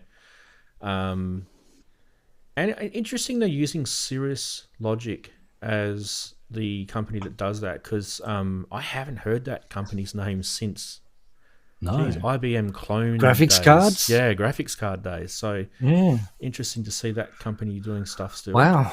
Yep. Don't really know much more about it, but yeah, 32 inputs, 28 outputs. It's got ADAT on it, which is something that I love. I know some of you probably don't so much, but I'm telling you right now, it has been an absolute godsend for me, because I don't have any issues with ground loop noise in my studio where I used to before. So ADAT removes that problem. 8 analog line DC coupled outputs, 16 analog line inputs, MIDI, and if you're wondering what speed it records at, it's 192K, so pretty bloody fast. And there's also, you actually get a Creative FX bundle included, so that was that thing. Oh, cool. Yeah, that we were talking about before. If you buy this, so it's about $14.99 at the moment, US on the market. Yeah, I've got it at just under 1,100 here in the UK. Yeah, so that's pounds. Yeah. Okay. Yep. So in Australia, that would probably be about 2,300 Aussie dollars. So, yeah. It is expandable, I should mention too. So you probably would have seen in the little sort of animation that they were stacking these things. So they are expandable. No, it doesn't do that. No, you can through the ADATs. Oh, through ADATs, yeah, but you can't link. You can't daisy chain and network them. That's a lot of people have been asking about that. And Mike Metley said on the show last night, because he wrote the manual, he said that at the moment that's not possible. So, right. So Maybe you the lose video showed them stacking them, and they were using the ADATs. So maybe that's just all, just using ADAT. I'm only saying what redundancy. Yeah, fair enough. Yeah. There's a heap of effects with the FX collection, but that's software based, so it's not really. It's not like it's running on hardware on the device, is it? This is all the stuff that it comes included with, though. So this would all be VST based stuff, right? That you're going to get. Yeah. And I've got some of these things, and they're actually pretty cool. Yeah, I love the reverb, the RevPlate 140. It's my go-to reverb. I've got Filter Mini, Nice. June 6, and the Lab stuff, and I think there's a compressor in here somewhere that I've got. I forget where it is. Anyway, It's a fat comp, yeah. yeah. 78, VC78 clone, yeah. Who wants to get this? Who's in the market for an audio interface right now? Who's thinking to themselves, Robbie? All right. Yeah, I've been looking for a multiple input thing, and one of this quality is pretty hard to sort of look past. So I've been looking at this, and it's pretty as well. It's physically pretty. I love the orange rack ears that can also turn into feet. It's just very cute to look at. And the actual onboard interface, it looks small, but it looks incredibly user friendly. So, yeah, I'm if my plans come off at the beginning of next year with setting up a separate studio, this will be kind of top on my list. But I've also got a Yamaha O2R in the garage that has a ton of ADAT and analog connections. So I'm thinking, well, do I really need that? But we'll see. But yeah, this is definitely high on my list. Yeah. There was a mention of DC coupled, wasn't there, on there somewhere? Yes, DC coupling, yeah. Yeah. So let me just get... Starsky Cars did a really good video of sending CV and gate and using the DC coupling and everything. I didn't really but worth watching, because it's I think it's a lot more capable than people are initially giving it credit for. The people are quibbling about the price, which is odd, because it really is a very capable, very well made thing. Oh, look at the I/O. Quibble about the price. Look at the I/O. It's the same price as a lot of other interfaces for that, with that many ins and outs. It's very competitive. It's in the same market. Yeah, it's really competitive. When I move, I'm probably going to build a new studio. So I'm going to use, for the first few months, I'm going to use one of the rooms in the house, but then I'm doing what I did here, convert the garage again. I think it's the plan. Now, at that point, I may need something like this. I may get rid of that, to be fair, because that's, everything goes through that at the moment, when I've got everything set up. And be fair, Ian, how often do you sit there and play with the sliders and all those little, pan controls and that on the actual? I don't. I set it when everything's wired up to it. I tend to just leave. There's the 1 and 2. I left blank because I can plug guitars in, I can plug other things into them, and then everything else goes, for the other 22 channels. Yep. So no, I just leave it and set it. I set it and then switch out synths and I record into it. To be fair, I do record into the Model 24, where I'd have to record into a separate computer with this. But I think it's for just over £1,000 UK pounds. I think it's very it's brilliant really for that. And certainly it would be on my list to have a really serious look at if I was in the market for them. Awesome. Yep.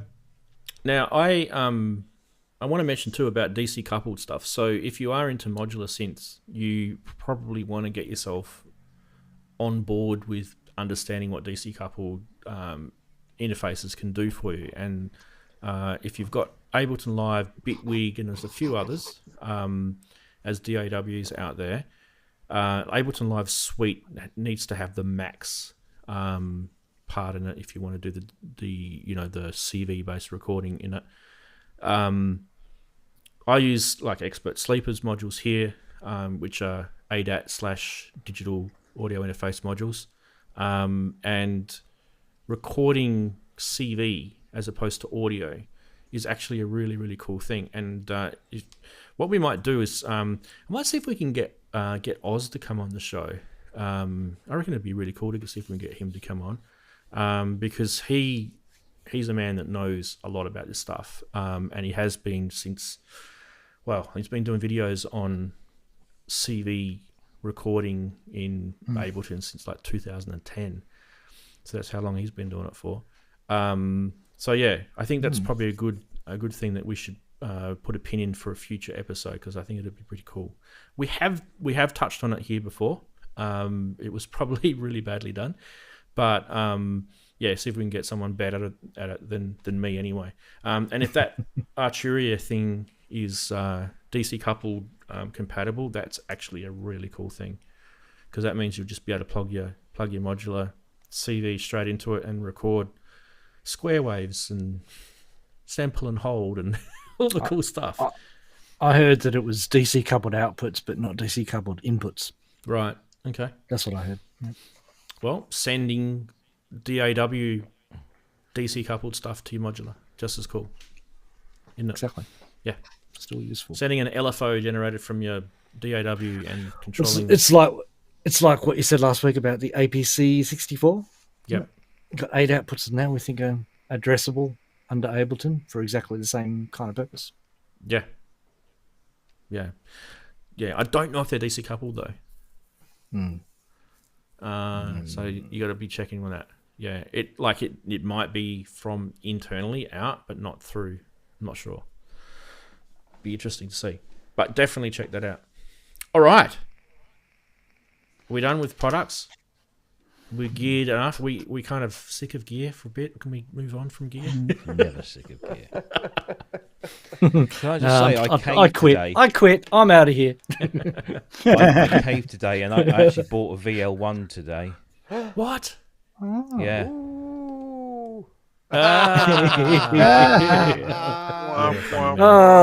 Beauties. Do you know? It's just been my house has been either Trio or Get Carter by let's all get our VL1s Human League. They're fun. Yeah, we knew you'd do it. It's calculated too. Yeah, yeah. Did you get the bag with it, Rob?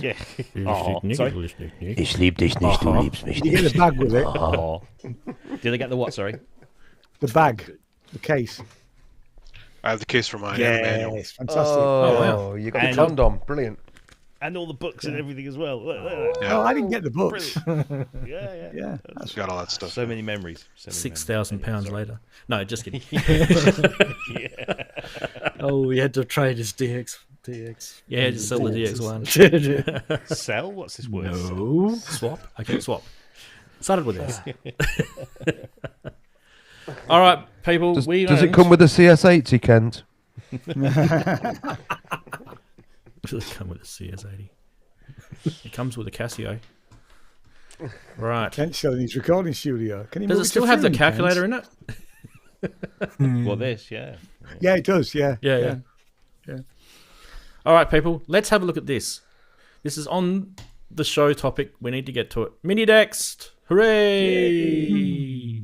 Pro Bono PD is the guy that's GitHubbing this project. There's a few other people behind it.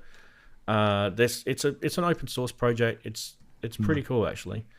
So what is it? Okay, so it basically is a Yamaha DX7 or an FM synthesizer. We'll call it a Dexed FM synthesizer, but it's closely modeled on the DX7. There's a reason why they say it's closely modeled, because you're not going to have pure Yamaha DX7 exact sounds because of all sorts of electronic reasons, right? So we won't go there, but you're going to be able to play your favorite DX7 patches on this thing, and it's going to sound pretty damn good. And it runs on a bare metal Raspberry Pi. It does not need Linux or any other operating system to run. It's literally a standalone firmware that overtakes your Raspberry Pi. You can use it on Raspberry Pi 2 or greater. I think it even works on a Pi 1, but let's try not to use a Pi 1, is from what I've been told. It even works on Pi Zeros, which are the little tiny ones that I showed last week. And not only is it one DX7, but it's 8. So you're actually getting the Wow. the TX series, the TX8 ones. Are they each 16 note polyphony? Each If I voice is recall. 16 note polyphony, right? That's So what I thought. Yeah, cool. in here, you can actually go through and check out all the 8 voices. Sorry, not voices. All the 8 synths, full synths, right? And this thing is like absolutely really cool. And you can set the MIDI channel up for each, just like you can with the TX. So basically, Raspberry Pi with 8 DX7 instances. And let's have a listen. You can have... a couple of caveats here. Number one, this is not going to sound 100% pure because I don't have the DAC yet. I'm waiting for that to come from AliExpress. So there's a little bit of electronics that needs to be added to this project for it to become fully finished. And we'll go over to the GitHub page and I'll show you guys what they look like in a sec. But this is running straight out of the audio out of the Raspberry Pi, which does have an audio socket on them. So it will sound slightly distorted, and also YouTube compression, blah, blah, blah, blah. Do not judge the sound purely, but the fact is that you've got this tiny little box here running everything. And I'm just going to get StreamYard in quickly. Someone's just joined. I think it's Mr. Steve. Chuck him in. Cool. Yay. Hi, Steve. Right, Steve. We'll say hello to Steve in a sec. Hi, All right, Steve. so Arturia KeyStage. I literally took this thing apart during the week and cleaned this thing. It took me about 20 minutes. Wait, are you Okay. using your swing? Come on. Where's your swing? Hey, That was you the guys plan don't- B if it You didn't guys go will well. love If you this. ain't got that string. The swing doesn't work. Oh, really? The swing doesn't work. Have you Yeah. broken it? No, the swing works, but it doesn't work with this. Oh, really? Yep. Oh, that's interesting. Oh, okay. Let me turn off effects. So that's some nice modular bass effects. Let's just use the sound out of this. I do apologize if you can hear some hissy sounds and stuff. That is because it's, like I mentioned before, it's not through a DAC. And so this has got full MIDI control. You've got mod wheel, pitch wheel, and I'm doing that all on the key step. Okay, so what have we got here? Is respond to aftertouch okay?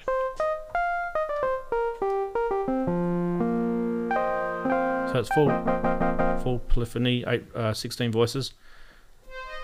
I'm just going through all the channels so you can see that you can. Yay! Avon calling.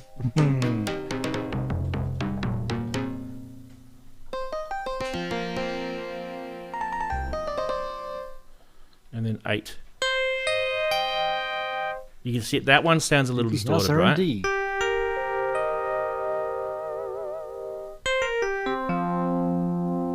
Now, also in here is each voice you can go into. Now, this is menu diving. So people are going to be going, oh, this is menu diving. I don't want to.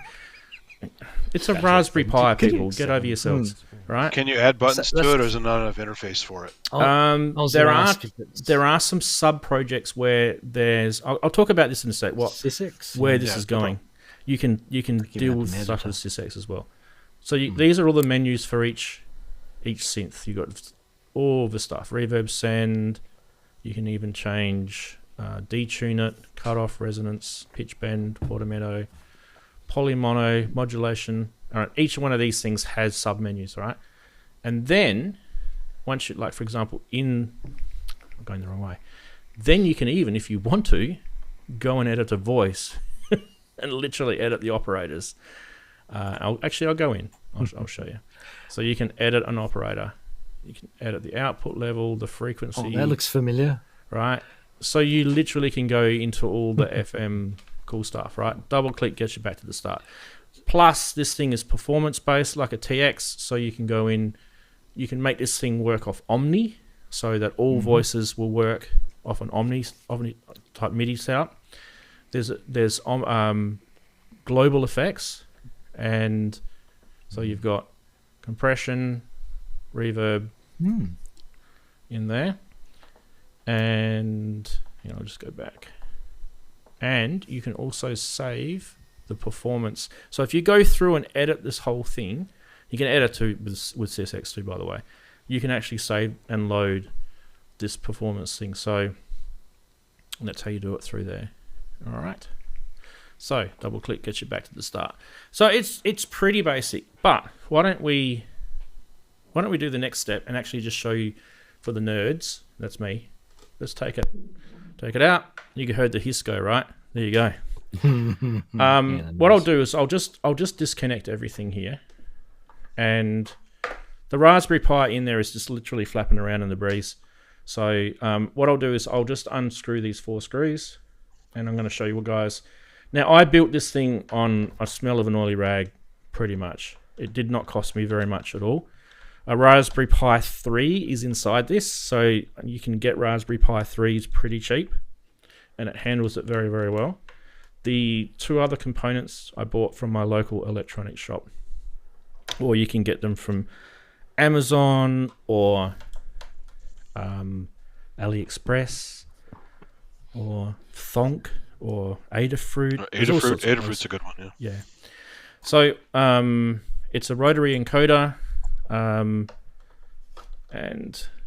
this is the guts, people. Literally just that. Raspberry Pi. And these are, I told you guys at the start, there's no soldering at all. So that's a rotary encoder. That's an LCD screen with a controller.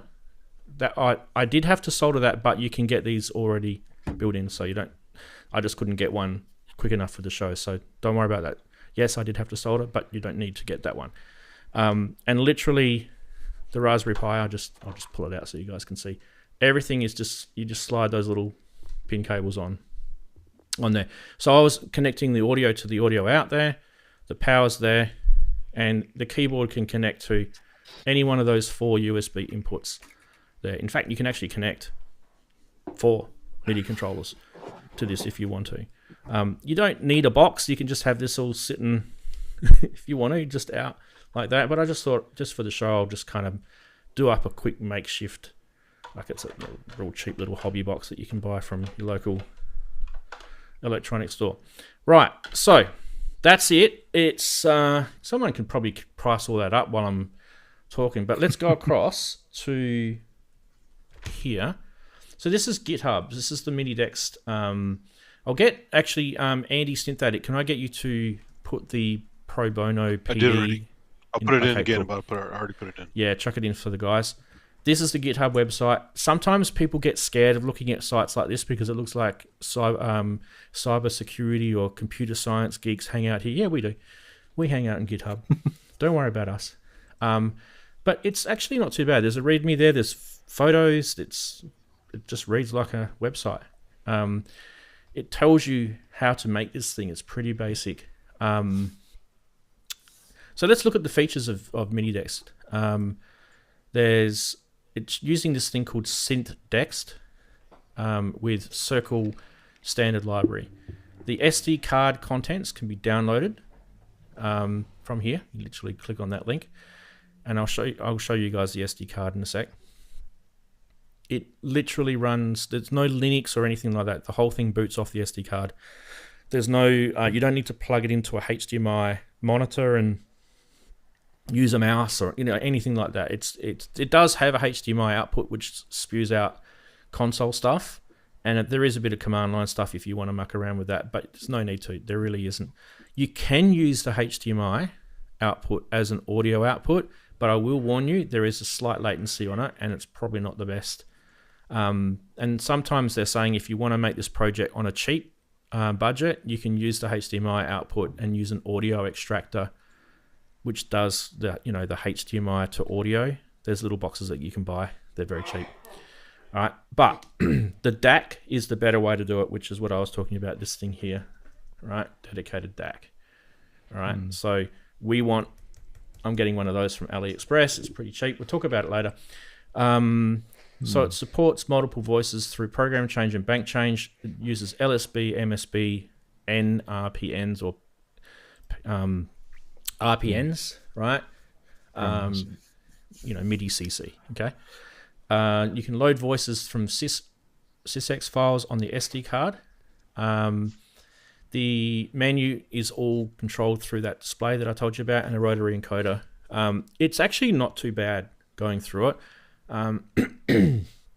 There is a mod that I might have to do on my encoder because I think there's like a capacitor mod that you have to do on it.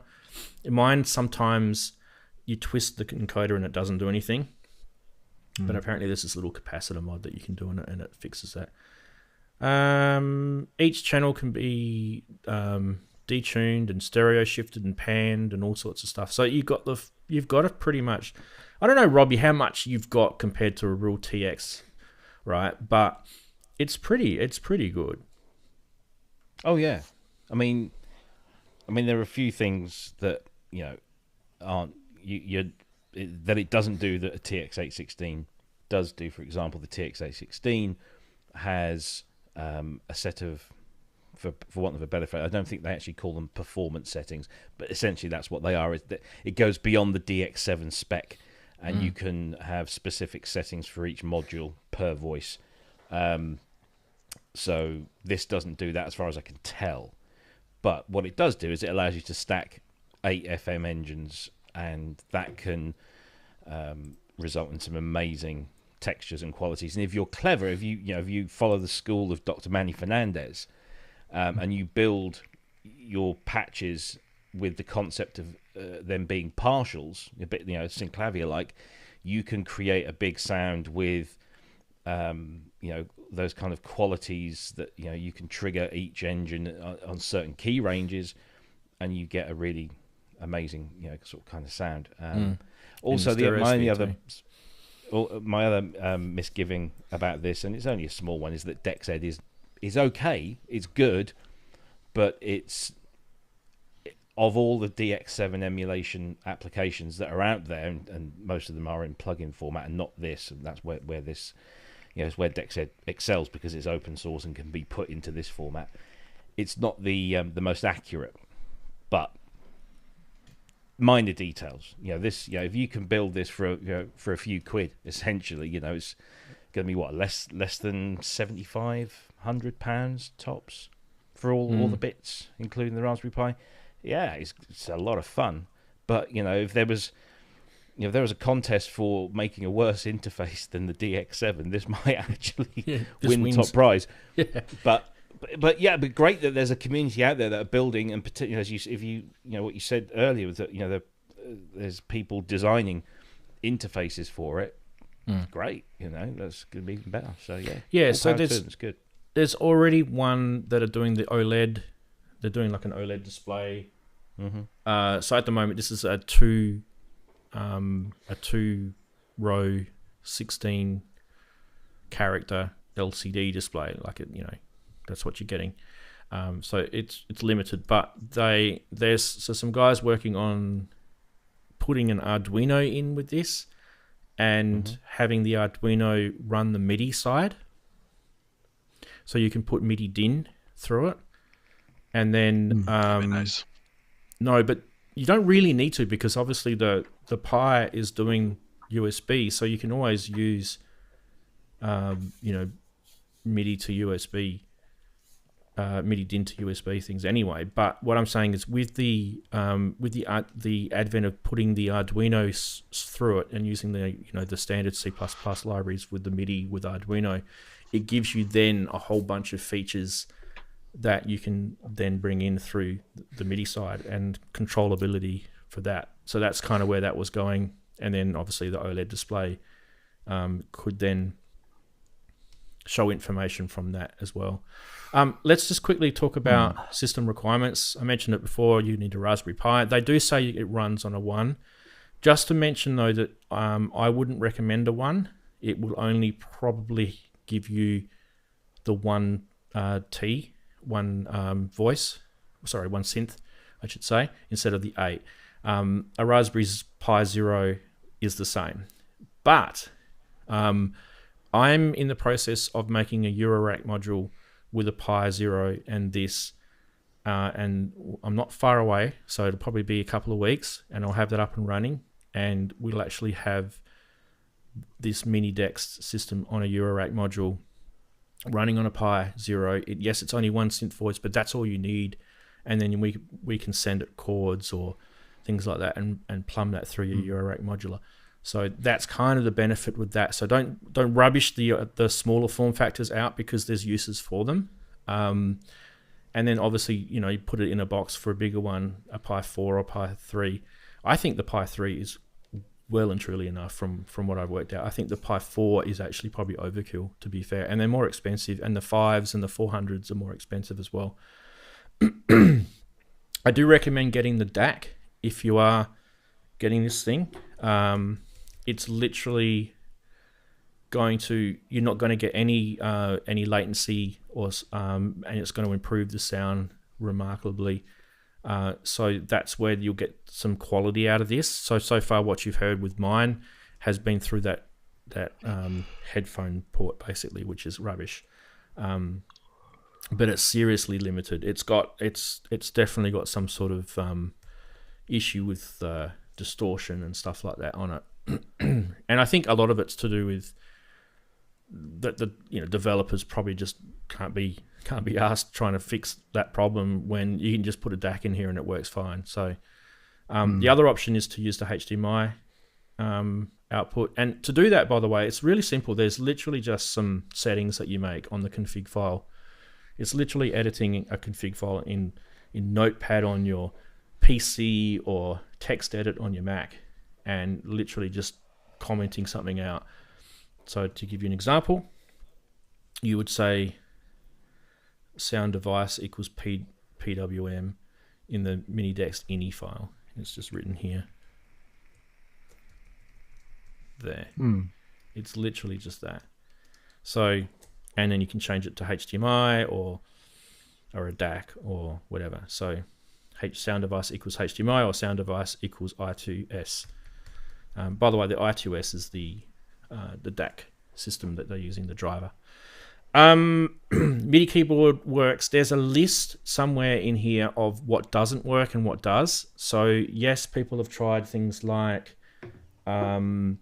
Novation launch controls, launch pads, launchpad minis. They've tried Ableton Push. They've tried a whole, like this project is massive. Like there's people trying stuff all over the place. So some people have had some trouble with some of them. There's a list somewhere in here which tells you what people have had luck with and not. The key step works fine. So most of your standard keyboard controllers will work fine. The X Air works, all that sort of stuff. By the way, I want to get myself a WIDI USB now for this, and I may even get the chip one.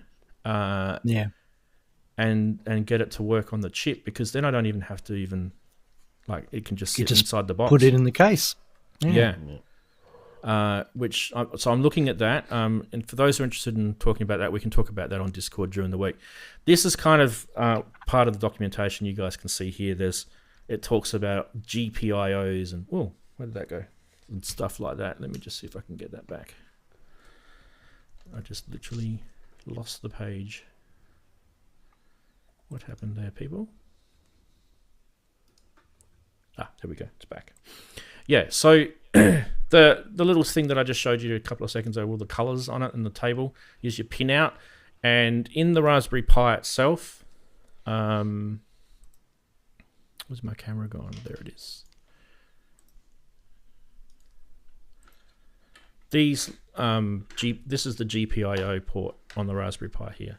So a lot of people look at this and they go, "Oh my god, I don't understand any of that." It's really not that hard to understand. Seriously, it's just a bunch of pins, right? And if you could set master slave on an old hard drive, you could do this. Yeah, if you're doing the little MIDI, it's just the MIDI pins on the back of a key step, you can do this, right? So they even give you little diagrams so you can actually visually match them up with the diagrams. It's very easy. That thing there, let me just cut across to this, is that. And that actually tells you what you need to connect and what. And in some cases, you don't need to connect all this stuff, right? So in my case, I didn't need to connect all the LCD drivers. So I've got far less pins connected on mine because I went down the smart route and I used the I2C LCD driver, right? And I do recommend that you guys do this as well. So the I2C LCD driver is this little baby hanging off the bottom of my LCD screen. So there's my LCD screen there, and it's this little bit of electronics hanging off the back of it. And what it means is on the Pi, I'm only having to connect 4 cables to drive the LCD screen. So these are some of the cool little things that you can... But read. People will tell you stuff. There's a forum, there's feedback, there's questions you can ask if you want to. Yeah, I mean, literally, like, that's hardly anything. It's nothing. And you've got 8 DX7s. It's pretty insane. Like, just 5 years ago, people probably would have gone, nah, bullshit. Do you know what I mean? Seriously, this is incredible. The days we are living in now, where we can do things like this on a Raspberry Pi. Yeah. How much is a Raspberry Pi 3, by the way, or 4? How much are they? Guys, did you guys work it out? Didn't look. I've only got Australian prices here. I think it was about we'll just 60, halve it for pounds. Yeah. $60. $60 for 3? For a 1 gigabyte. Yeah, 35 quid here. Yeah. That's 35. Yeah, 35 of your British pounds for a Model B Plus. Yep, Model B Plus. This is what I've got. In the back, little SD card. Puck it out. It's like really nothing, these things. And you put everything goes on. That's 8 DX7s. Yeah, $60. And all the voices you could put. What's this one? A 32 gig or a 16? Oh, this is a 16 gig. You could literally put maybe 1,006 files on here. And I mean, yeah, you're going to have to scroll through them and choose it. It's going to be a pain, but I mean, hey, lately bass will be on there. You know, they'll all be there, right? All your faves, all the hits. A lot easier to cart one of those around than a TX816. I can tell. Oh, absolutely. Like, yeah, that little I wouldn't say little. That talk you and Manny did, mate. That was absolutely incredible. And the fact that you had that all connected up, right? Yes, and it all worked. And it all worked. Connecting up's easy. Yeah. Getting it to work. Yeah. Heart-stopping moment when you press the start button. So just out of curiosity, how long does it take to boot up? What, the QX1 or the TX? The TX. Is it pretty straight away? Yeah, you just press the button and then you just hear 8 relays go... Yeah. And it's there. Yeah, it's pretty quick because in those days they didn't have operating systems loading. It was literally just, it's just a firmware straight in. And that's what I like about this. There's no Linux that has to boot up first before you can get into it. This literally goes straight into it. It does does take a couple of minutes, not a couple of minutes, a couple of seconds, what am I saying, to boot up. I'm actually going to show you guys how long it takes. We won't worry about putting the screws back in because we don't care about that sort of stuff. All right, let me just, sorry about the noise. It is really a little bit noisy, and that's not the fault of anything other than Raspberry Pi. Headphone out socket. Oh, sorry, I'm going to turn that off. Sorry, I just about clicked on it. I'm going to probably mod this a little bit and run some sort of, like, so I can have a little power switch or something on here. I think that'll be a bit more helpful. Okay, ready? Here we go. Let me get this thing. Look how quick this is. Bang. 8 seconds. How quick is that? 8 seconds for 8 DX7s. Not bad. Look. Straight away. Is there a reason for the 8 DX7 limit, or is it just the way the Pi 3 works out, or Pi 4 or whatever? Or is it? Why couldn't you load more? I think it's more to do with the TX. Just remembering too. I think it's more to do with the they're just simulating the ecosystem of the TX. Yeah, and like Robbie was saying, it does have that performance section at the back. It's probably nowhere near as detailed as what the original TX has got, but you've got some. But theoretically, you could have individual ones loaded and have more, right? If you didn't want to have the 816 emulation. Well, what you could have is, I mean, these are just Raspberry Pis, so you could have 5 of these, or 6 of these, or 10 but I of mean, these, just there should be headroom in there for loading more instances. If they change the firmware, you'd probably have to to have change the more firmware, DX7 stacked. Yeah, I got what you're saying. There may be a limitation to the CPU.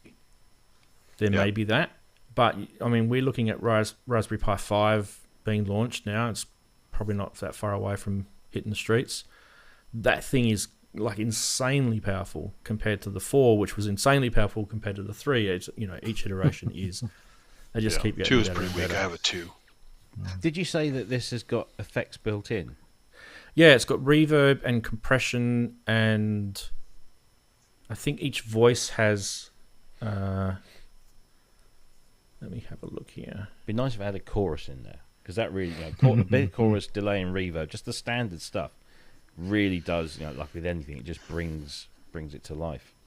Yeah, there is reverb in here though. I don't know. Should we try it? Like, what's on this one? And we'll go to the first voice. Yeah, you can hear reverb on that.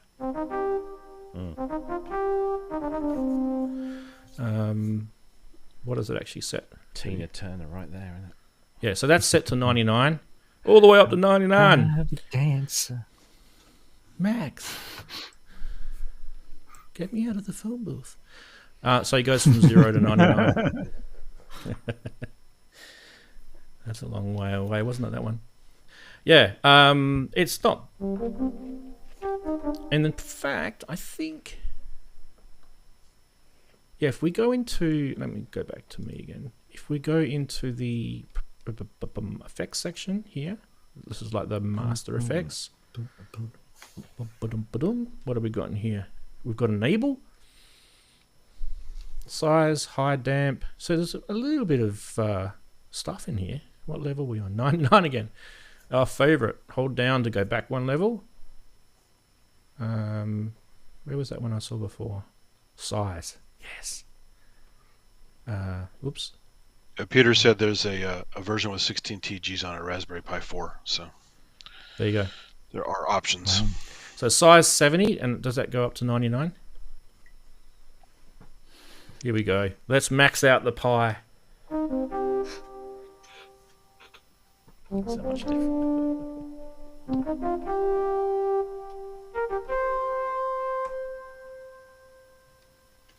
It's really hissy. Sorry about that, but yeah, it's not bad. I mean, we can just put the real reverb in.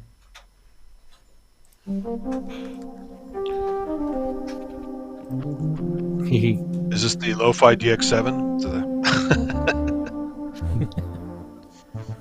instead of the Sonicware one. That was the FX Aid cloud, I think, thing on there. But yeah. Okay, questions. I've given you guys a quick rundown about this. It's really easy to build. You guys, Brooksy, I kind of insulted you earlier when I said that you could probably build this. Am I right? Would you be able to build this? And I look at him, he's woke. He's woke He's offended. I had a look at the website that Andy put up. Thanks, Andy. I didn't really understand very much of it, but I'm sure if it's just snap it together, wire this to there. If it doesn't involve using a soldering iron or anything like that, then yeah, I probably could. And actually, I'm just really intrigued by this. This is really something quite wow. I mean, I take on board what you said about adding a DAC on the back. That probably makes a lot of sense. So yeah, I'll just turn his off for you. That's the non-DAC right there. Yeah. Well, yeah, it's mostly plug and pray, right? Do you want to hear what the noise floor is like on a DX1? Oh, please do. Right, here we go.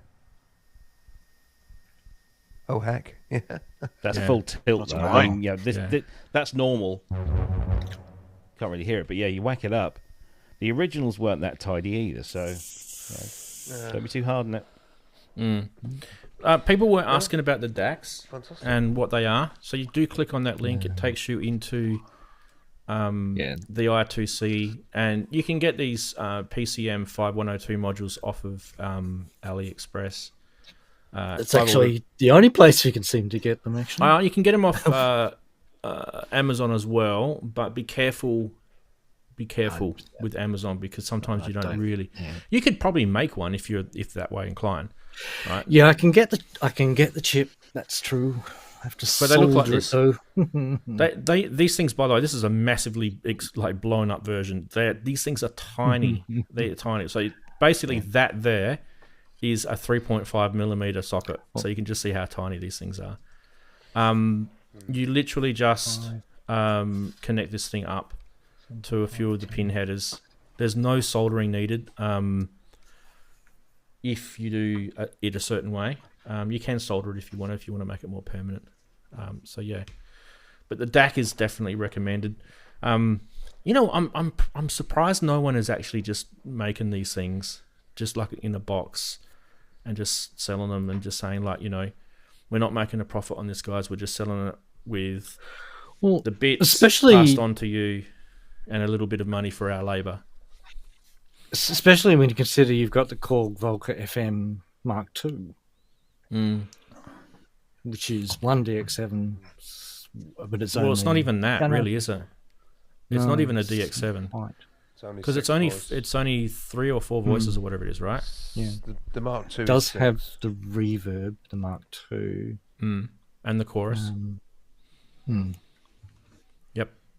So that's a commercial product, but so it's probably worthwhile comparing. But Korg aren't shy of using Raspberry Pis. Look at the OP6, right? That's a Raspberry Pi. Yeah. Grave State. Is that mini Dexed in there? Well, it's a slightly different board. It's I'd say not. It is slightly different, yeah. It's their technology, but it's a different physical board, yeah. I had a really good conversation with Dan Phillips at Korg R&D and his boss a couple of days ago.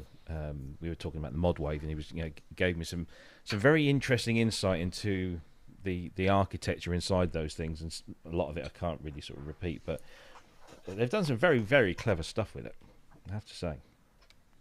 It's a really good platform. Kent's saying, Robbie, you should hear the noise floor on his I saw on the one in his workshop. I've seen the one in his workshop, and I'm not at all surprised. Now, there was a few questions I thought we'd just catch up with in the chat. I think Peter asked, I think it's scrolling away from me now. Peter Berghoff's asked, can you load factory performances? Yes, you can. You can actually even save them. So I had this thing showing. That's upside down. I'm going to go to the other. There is a distinction to be made between performances and voices in the DX world. Yep. Because a voice is a voice. A performance is a voice plus extra.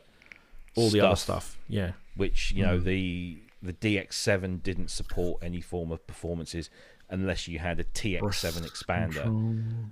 Same with the DX1, DX5, and the TX816, that they supported performance stuff, which was stuff over on and above the regular thing. So this is your performance menu here. I'm interested to see what that performance menu is. What is that actually loading?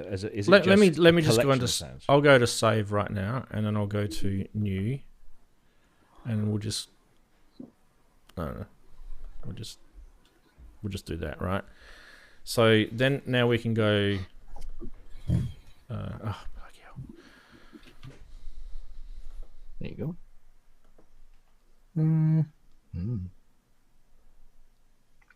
That's the pitch for everything. Yeah. These are little files sitting on the SD card, by the way. Mine will be in here somewhere. So these files that you're scrolling through at the moment, these are performance files as far as this, the mini Dexed is concerned. Yeah. And what's in those is it just a collection of settings, so 8 different voices for each, one for each module, and maybe some effect settings. Is because the thing is with the TX816, it'll be all the synths, so the 8 synths, and all their settings, including partials and all that sort of stuff, plus any of the master effects, which was compression and reverb. Gotcha. Right. Yeah. And the MIDI settings. Because the TX816 has something like 25 extra settings per voice that you could then load in. So what I'm trying to discern is does it support those, which I don't think it does. I think in the mini Dexed world, a performance is a collection of 8 program settings for each of the modules, plus the effects, which is fine. It's technically what a performance patch is, but it doesn't correspond. So I just want to get that clear in my head. So I think that's right. So you just click on it and it loads it.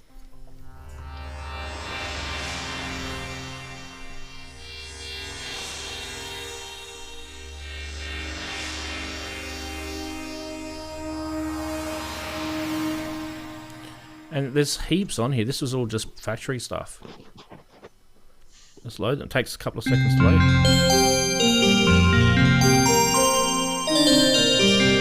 By the way, I've turned all of my effects off, so this is just the sound of this thing. And also, I should mention too, this is stereo, but I've only just got this going through a mono connection, because if I put this through my Behringer crappy, thing that I use for the stream, audio interface is really noisy, and yeah. But I can do it because you guys can see, I guess, the stereo side of it, I guess, is probably part of the charm, right? Well, yeah, I mean, the DX7s and the TX816s, they're all mono. Yeah, so this has got stereo is nice. So if I plug this in, and you can see it's stereo, right? And take that out, sorry.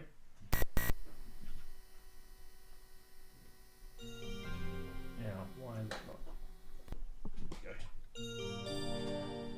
Let's go. Actually, it's not that too bad, is it? It's just a bit quiet.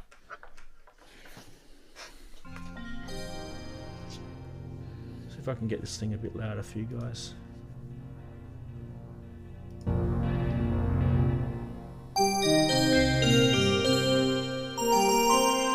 Alright, let's try something different. Yeah, you can hear that noise now.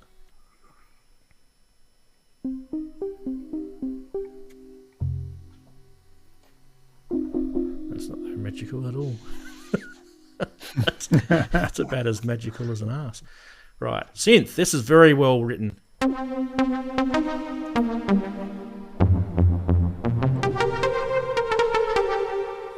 Pretty cool. I mean, all those stereo effects and everything, there's literally no... I'm telling you, there's no effects at all going out. It's all coming out of this. So it sounds like, I mean, there's some clever partial programming in there with some, synth voices, detuned and delayed, and this is, it's pretty big, this thing.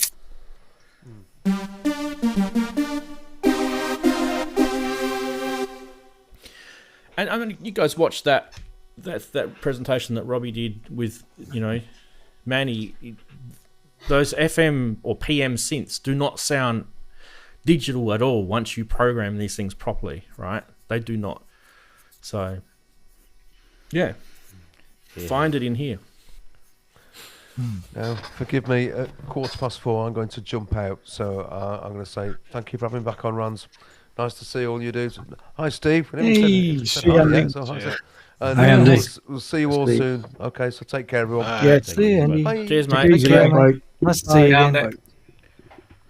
Ta-ta. Awesome.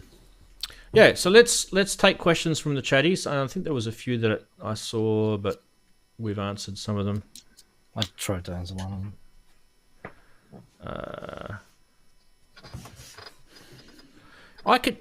There was one guy that asked, "Can you get it smaller than this?" I mean, this is pretty small. This is the just pie. a little. Show Okay, us so the pie. This is It's only basically one voice, just a little it's not hobby a pie box, version. right? And you can see Zero. I'm not Still even goes in your really. pocket. Yeah. I don't even really need a box this big. I could probably get a smaller box, right? So this is just a little hobby box that I've bought from my local shop. But you could probably get it smaller.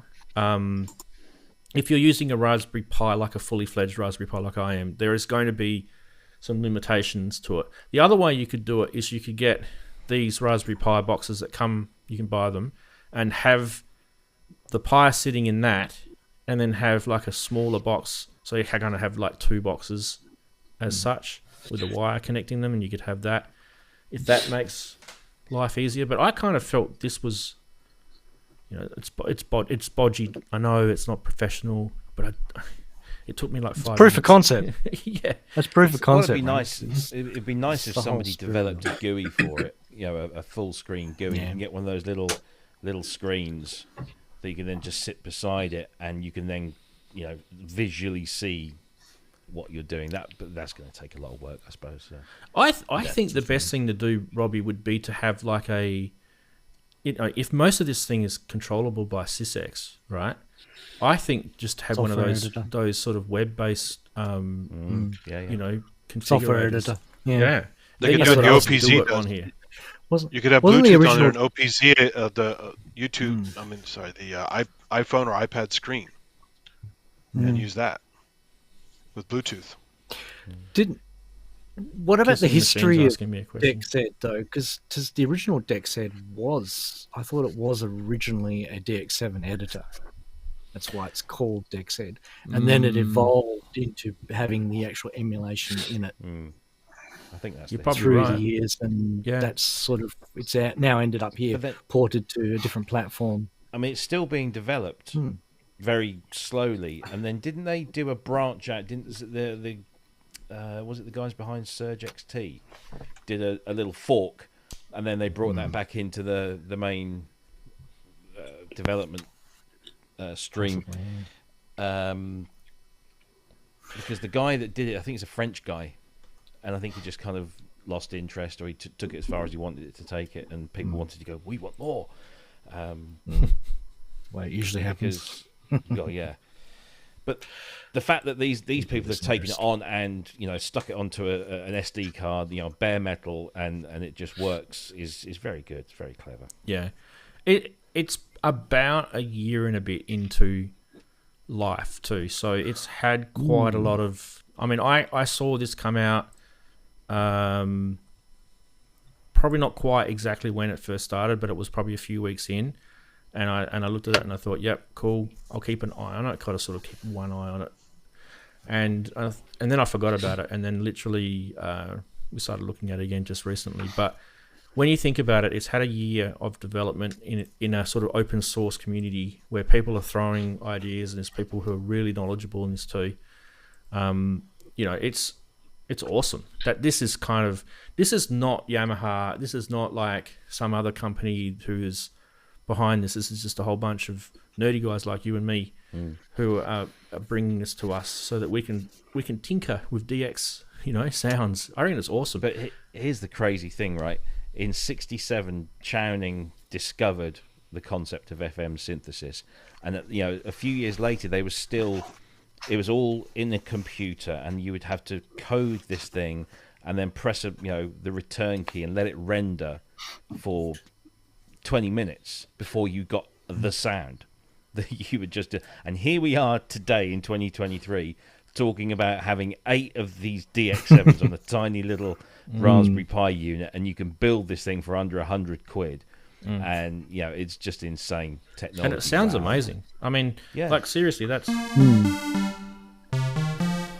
it's pretty good considering I've got like distortion problems with the headphone socket. But crummy headphone output, and it still sounds pretty that's cool. the Super now Mario all it needs patch. is polyphonic aftertouch. Oh no! Don't go there.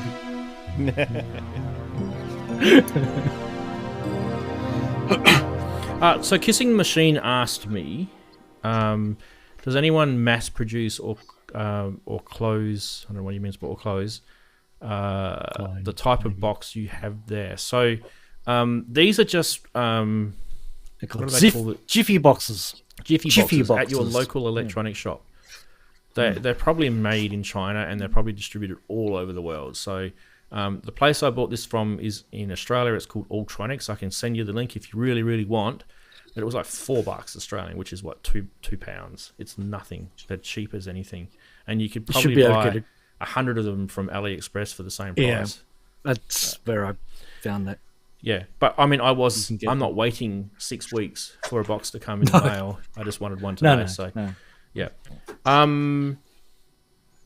There's even a case online that looks like a Game Boy with a screen and everything. You can put your Pi inside there, and that's pretty crazy. There's lots of Pi cases. If you got a 3D printer handy, the 8DX print one. What does he mean? The 8DX thing? Jump onto StreamYard, mate. If you want to, if you've got a mic and a camera in front of you, just jump onto StreamYard and explain yourself. I'm not really sure what you mean with the 8DX thing, because I know that there are some videos, Robbie, you've probably seen it too, where there's one guy who's actually made a TX-looking version of this, and he's got like the black panels and the little LED display, and it kind of looks really sort of. Oh, I've not seen that. Authentic. Yeah, like almost like the real thing. I think it's 19-inch rack even. Electronic stores are not existent in the US anymore. Really? Wow. Pretty much have to get everything from Mauser and Digitech. Fry's Electronics is toast. Radio Shack is toast. Sucks. That really sucks. Yeah. We're They're all lucky. online. We're lucky over here, Rance. We've got 2, at least 2. Yeah, we've got JCar and we've got Ultronics, and I think there is another one in the eastern states that we don't get over here. I mean, we have a Jameco down the road, but it's like will call. You can't really shop there. You just have to go online and pick up your order there. But Jameco's actually approachable. They make a lot of I good don't know stuff. what we've got really. We used to have Maplins, but they went. Kissing the Machine's in, by the way, so he can chat to us. So let's go to him. Oh yeah. G'day, mate. How are you, mate? G'day. Hello.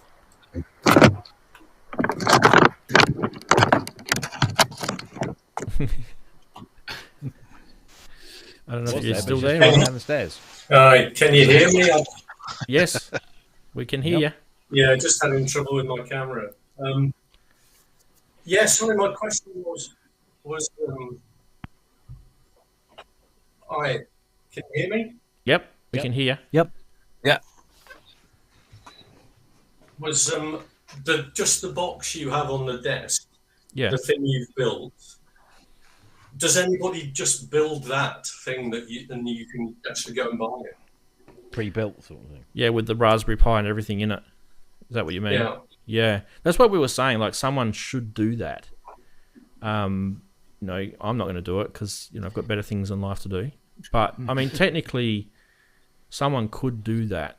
Like one of these companies, like Thonk, are probably equipped to do it. I'm not going to drop Thonk in the poo here because they're probably busy, but they're in the UK. They do a lot of these sort of kit-based stuff. So, not that I know of, mate. That's the thing that we're sort of saying. But with these projects, a lot of them are kind of what I've decided to do with this little box, right? May not be what Robbie wants to do. May not be what Chris wants to do. Do you know what I mean? It's still a DIY type ethos. So you kind It's of well, it's probably more than you half do the it- fun of it, isn't you- it? Building it. you do, yeah, whatever you imagine you want to do with it, you can, as opposed to something where it's already pre-completed, and if it's not the way you liked it, that's tough. Yeah. Mac's saying Plum Audio could do it. Don't know if they do they actually do it, Mac? Pushman, yeah. The best sort of place we seem to have in the UK is CPC Farnell's now. Yeah, I don't know how Farnell. many stores they've got. Yeah. They were based in Leeds, but I mean, you can also We got RS. We've got Mousers and you can RS. you can order It's you can order RS, it from yeah. RS, yeah. Just Whoa, we're all talking. No, they were saying the same thing though, Darren. Like, so when I'm doing up a couple of things at the moment where I'm doing a similar thing where GitHub page builds and things like that. If I'm going to be doing a component list, I'll be looking at Mouser, Farnell's. In Australia, we've got Element 14, which I think are also in the US, and RS would be the other one. But I'm finding that RS, and Kent will probably disagree with me here because he likes to buy 4,000 cables from them. They're not stocking as much stuff as they used to. They don't need to. You mean just not stocking or not available in? Well, just not stocking. Australia. No, just not stocking at all in the world. Like, I like Chris and I. We both like getting some of the gear from there, but I've used Mouser. You can't get everything. Yeah, so I've used Mouser or just can't Element get 14 probably more for the more component based stuff. You know, for like like a Texas Instrument chip, or I don't know, an ARM, like a micro ARM processor or something like that, or ARM Cortex or something. Yeah, so the Pi 3 is, Kent's right, the Pi 3 has finished production, but you can still get them in, some shops have still got stock sitting there, and some, you know, like you could get them off of eBay or like used, because people are moving them on because they, you know, a lot of the geeky guys who are like into this sort of Pi stuff, they'll be like, the Pi 3's no longer good anymore, I'm going to got Pi 4, Immediately. the Pi 3's sitting on the shelf, I'm just going to move it on. So you'll be able to pick them up cheap. And that's what I mean, like you can build this project cheaper than buying retail. You can just buy, you know, used gear. Yeah. Let's get a few more of these patches up, eh? Liqueur, that sounds good. Liqueur. Ooh.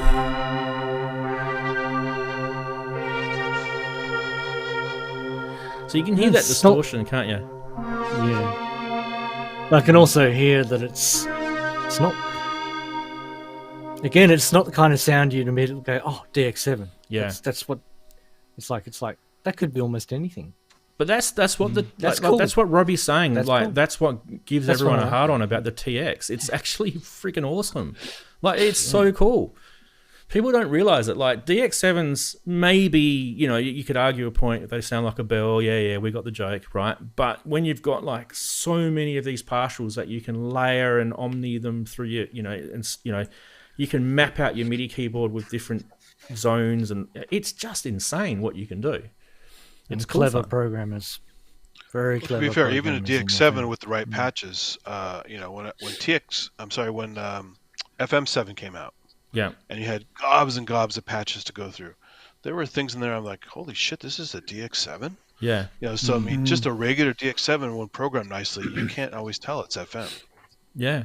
So I mean, some of the strings sound better than the old analog strings. You know, there's I've heard some that. really cool things. What were you saying, Chris, to me before about the GUI? You should I mention just the original Dexed is also a full-on DX7 editor GUI. For Windows at least. I don't know if there's a Mac version. And if that, I mean, that's designed to actually, it was originally designed, I think it was, to actually send out sysex to the real DX7. I just wondered if it would work with this, or could be made to work with this. Because that'd be quite cool. I mean, to be able to have the little box down there and a big editor on your laptop screen. That sounds cool. Well, this is one of the reasons why I kind of wanted to get either the the WIDI wireless into the USB connection, or like look at the Arduino hack where they were doing the DIN stuff with the MIDI To explore DIN. it. The reason for that is so that you then can connect this up into your MIDI, setup here. I mean, my setup, I've got, and then I can then call this up in my DAW and send sysx to it, or using a library or whatever. That part of it I haven't even looked at, and to be honest, I haven't even started to even read if it's possible and things like that yet. So I'm sure there would be guys doing that now. I'm sure there would be, because this thing's pretty mature. Exactly. Yeah, it's a pretty mature system. So Peter Berghoff says, I am the sound designer from the Mini Dexed in chat. You guys picked that up? Welcome. Yeah. G'day. Thank you for being on the show. That's awesome, mate. What banana strings, there we go. I'm just saying, what one did you do? Let's see if we can find it. Banana strings. Cool. How awesome's that? I found Rachel. Excellent. What does Rachel sound like first? Oh, as you'd expect. That sounds awesome. There's Robbie in there. Robbie, is this you? Are you doing stuff in here, mate? Look, I'm not joking. There's a patch in here, that? performance patch, named after you. They must love you, mate. Look at that. No way. Let's load it. No way. Go on, play it. Play it. I actually like that.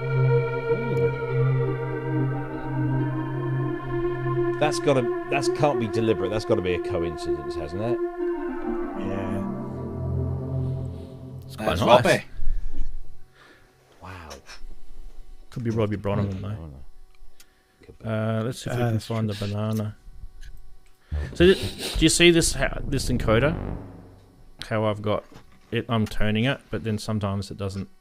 There you go. So that's a little capacitor thing I've got to do with it. There's a whole bunch of different types of encoders out there. So, anyway, I'll find what's it called? Banana something or other. Banana strings. I'll find that as we're talking. Keep going, guys, because this is not going to make good viewing for a show. Me scrolling through. Hi, Steve, by the way. Hi, Well, we're Steve. talking about. Oh yes, hi Steve. Hi, Hi, Steve. Steve. Good on you, Darren. Hi, You run the show, Darren. How are you, mate? You good? Yeah, I'm fine. Yeah, I'm okay. Yeah, my JP8000 bit the dust this week, so I'm not too happy about that. Bugger. So low or no sound on the output, so it needs all the capacitors changing on the board. So I've got to do some shopping. I found it. Kent. I found banana strings. Yeah, that's fine. That sounds beautiful. Sounds nice, doesn't it? Oh, down low.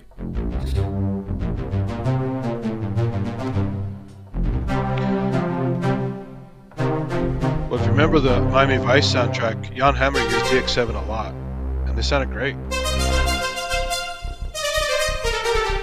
It's really responsive.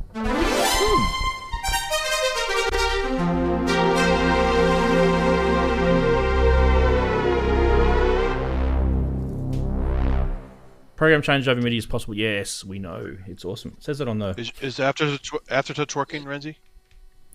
I haven't found one with Aftertouch yet. No? Okay. Peter, you didn't do Aftertouch, mate. In your banana strings. Nah, just kidding. That's awesome. It's got to be That's poly awesome. aftertouch. Come on, poly aftertouch. Poly Aftertouch. Robbie was meaty, wasn't it? That was a cool one. Banana strings was I also liked good. it. I really liked it. MDX I liked it even more if it was strings? done deliberately. Well, you should find out. It's a pretty. It's not a massive community. It's pretty small. That's nice to know that Peter's done some sound design for it. That's awesome. I'm hoping that Peter didn't sit there and do this. This is kind of like, right? Let's go into a voice. Oh, man. And then go down to the edit section, and then Right, where do we want to start? And then let's Okay, edit first operator. I just hope he didn't do that, because that would just be like, kill me now.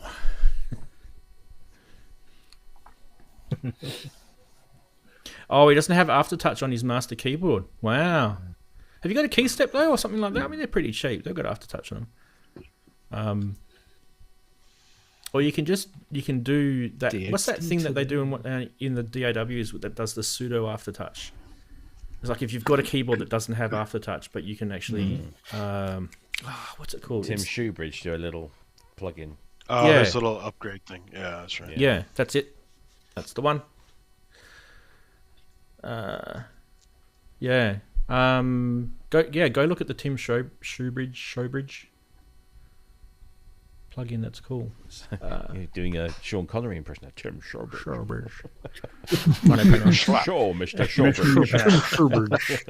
Mr. Showbridge. Sean Connery saying Showbridge. New Korg controllers. Do you mean, Mr. Mac? Controllers, keyboards. Nice. Yeah. We can have a chat about them. Not anytime soon, by the looks of it. They're in short supply. Yeah. They're not going to be around for maybe before Christmas, but I can't confirm that. We did talk about it when it was leaked, though, didn't we? So and it was. This is KeyStage we're talking about, right? Yeah. KeyStage, yeah. Yeah. So we can wait for the website to load and have a little looky for those who need to be reminded what they look like. Oh, that's right. Yeah.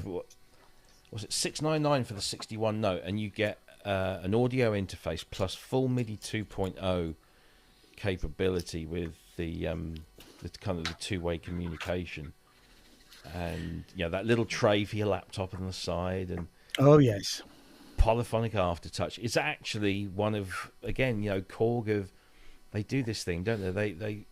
They bring out something like a $2,000 wave state, and everyone goes, "What the hell are you thinking?" And then they come out with this, and you think, "Okay, yeah." Yeah, they do some good and they do some utterly terrible. Yeah. But the MIDI 2.0 is quite a big deal, isn't it? Really, it's and the Poly AT, the fact that they've done it with ASM, and there it is. I'm just double checking to see whether there is any potential delivery date, but no, they're just on back order. So does it have a ribbon? No, it doesn't have a ribbon. That's just an OLED strip or something. Is it? So is this the system the other criticism? The other criticism was is this what Glenn Darcy was hinting at? Yes, it is. Okay. This is exactly what he was hinting at. They're not rotary controllers, are they? No rotary knobs. Oh, so it's a little OLED strip, right? Okay. Yeah, like scribble strips. Yeah. And they will change as soon as you change your plugin. If that plugin supports, the functionality, all your, your major parameters will just zip up on the keyboard, and it's clever. Just on that point of recommended retails are going to be $499 and $598.99. So the street price should be a bit cheaper, shouldn't it? That is not entirely true. They aren't the first to release a keyboard controller with MIDI 2.0. Roland were. Roland did one in NAMM about a year ago, and I can't remember what it is, but they definitely said this, blah, blah, blah. Didn't they say it was MIDI 2.0? MIDI 2 ready. Yeah. Ready. Yeah. But this is what's that? Steve Elbows in the chat. He'll know what it's called.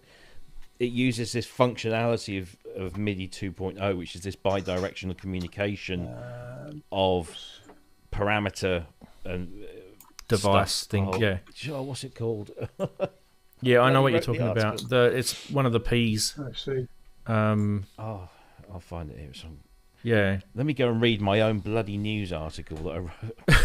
Yeah, that's not a bad idea, Rob. That's what happens. You do so much stuff during the week, you forget half the stuff. Here we go. So is MIDI 2.0? Oh, Steve's just mentioned it in the chat. Here we go. Roland announced it, but there were no details of what it included. Yeah. So maybe they were just doing the in before thing, Steve.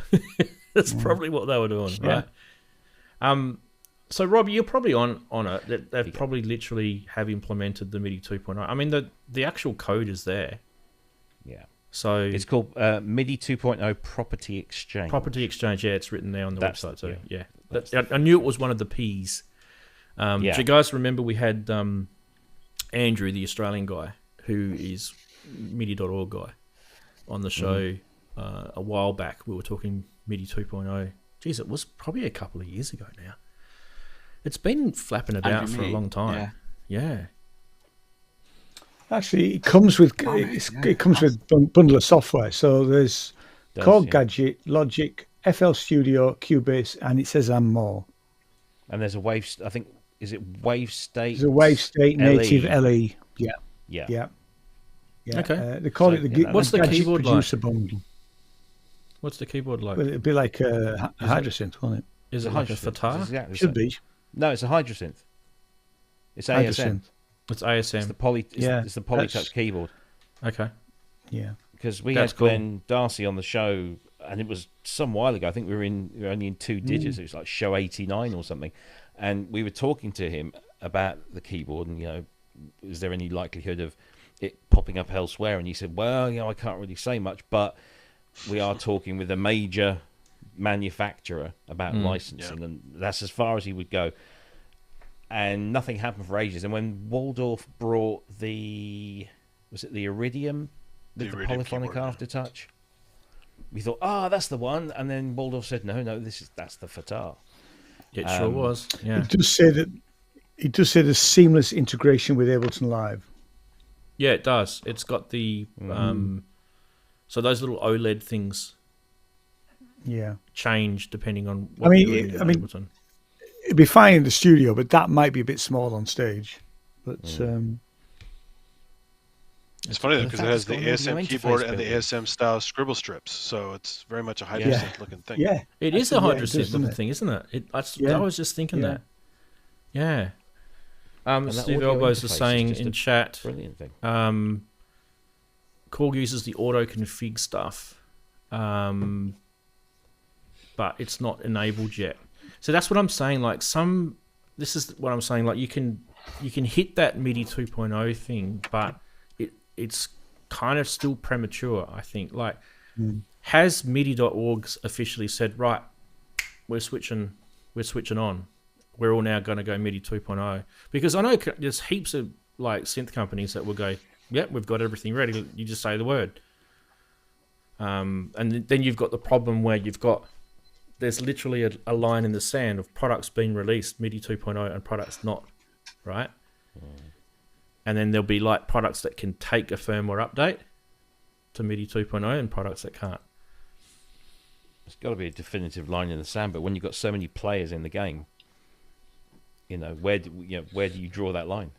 Well, the line isn't too bad because it is backwards compatible, so don't worry about that. Yes. Like you'll still be able to use MIDI 1.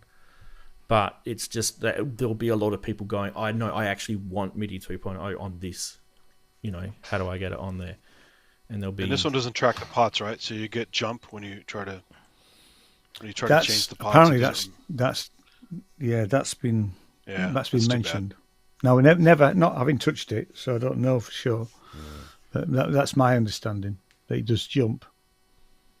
Which I'm sure will be bloody irritating if they'll probably fix that in a firmware update. Sorry, I'm going to turn this. I'm going to turn this DX7. Yeah. I mean, actually, to be fair, that's what happens with the organelle with a lot of the little programs that are done there. That you get that sort of jump, and you can work around it in a live situation. So organelles pots, not encoders. Yeah, they are. It's a good question. No, they're encoders, but you still get the jump. On certain, it's how it's been how it's been programmed, really. But there's a nerdy thing about encoders. I should mention this because I was kind of, I was playing around with an encoder the other day, and I'm thinking, I was forced to buy an encoder for this thing, and I didn't want that encoder for this little mini Dexed because it's actually pretty crap. So when you actually take an encoder apart, inside there's little metal contacts. This thing passes over, right, as it's spinning around. And some encoders have shit tons of these little metal contacts, and some of them have hardly any. And the way the encoder works internally, like it's electromechanical, right? The way it works is so important based on, the level of engineering inside an encoder. And it's kind of like so many of us don't realize how complex or how lack of complex some encoders are on the gear that we've got. And probably, I would say it's directly related to the frustration that you have with an encoder. Well, the detents are nice for fine adjustment, so you're just going one tick at a time. Yeah. But when you have something like my SU700 where all the encoders get jumpy, then you want to throw it out the window. You got to replace them all. Just have a look at this. This just gives you an idea of how much this mechanical movement is. So that's one movement. That's massive. That's probably one of the worst encoders I've seen. Yeah. That's literally one click, right? That's a big, yeah. That's a big move. And that's why I put that particular knob on, because it's got the line and you can actually see it. I did that purposely because you don't need a line on an encoder, right? What do you need a line for? No.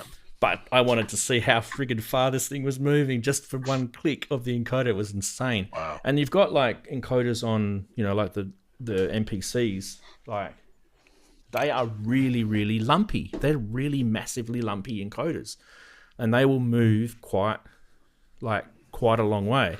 And then you've got encoders on other stuff, and I'm trying to think of what it was. It was, I'm trying to think, was it? No, I can't think of what it was. I think it might have been the Novation. Yeah. Well, that one, yeah. What's that one like? Are you saying, I think it's all right. Are you muted or something? I think you're muted, mate. Yeah. Yeah, Muted, Chris. Chris is muted. Take a drink. It's probably. I was just saying it's lovely. That he's not saying. It's lovely. It's smooth, but I still think it travels quite a fair way between clicks. Not as much as that one. Oh, not as much as that one. It's probably about half. Yeah. Yeah, it's probably about half. But decision making on electromechanical stuff is important, I think. I tell you what, I really. I've liked just that. been I looking discovered- at. Sorry, go, Rob. I was just saying what I discovered on the AM1X is you've got these encoders, or rotary, should I say, and if you turn them, they'll take you from 0 to 127 or whatever it is. But if you push them in and then turn them, they become fine controllers, and so you only get very And it's a clever little thing, but I've never seen Electron that in anything does. else. Oh, they Electron do. uses all their encoders that way. Yeah. Yeah, it's firmware based because all encoders should have the push button feature. But Electron's opposite. Not It's all of them coarse. did. No. It's is it fine all the time? No, it's coarse all the time. It's the same. Yeah, I was thinking it's the opposite, but it's. I couldn't get a push encoder when I made the Poly 800 retrofit to eurorack. I had to do it. Oh. I had to do it the old-fashioned way. I had to put a tactile switch behind the rotary knob and float the whole rotary assembly, Push it onto the switch. and have to physically push it on. Wow. Let's just say it's not exactly professional feeling. I've actually got an original. Got it done. I've got an original Yamaha spare part encoder for the AN200, which is basically the AN1X. It's literally the same bit of gear that's in the AN1X, and they are really, really high quality encoders that are in that. So that's actually, and they're really old. Like they're 90s. Oh yeah, vintage, right? Yeah. So 90s, definitely, yeah. It's been around. It's just been used. It's used to be really expensive to get one, and now hard to get. And now they're much more common because people like to have user interfaces with push encoders. And someone was asking me about the encoder on the mini Dexed and how it wasn't responding, and what you had to do to get it to respond. There is so if you go onto that mini Dexed GitHub page, in through all here, I mean, you probably just Google search it, it'd probably be quicker. In through here somewhere, there's a link. It might be this here. It might be this. I think we're going to find it. This is how I found it. Why is it taking so long to load? This is the encoder that they recommend we get, right? It's in Germany, right? It's a HW40. I don't really know much about it. So it's different to the one I got, but I then had to Google the encoder I got because it's got a different driver, and then I found out that you had to put two capacitors across it, because what a capacitor does is it filters, right? and that will it'll just take the edge off of the electrical difference between the two positions. Yep. Yep. It creates a curve, or it creates a The Motu skips from 0 to max sometimes. Yeah. So encoders kind of they mechanically fail. Yeah, and you can get some encoders that are vulnerable to noise because if they're too close to the little electrical contacts and they jitter. And sometimes you cannot get away without doing nothing about it in software. You have to do something in software. A few of the projects I've done, you just have to accept a certain level of noise and put in logic to basically say, look, is that last reading legit? Or was that just a glitch? I'll just listen to another one.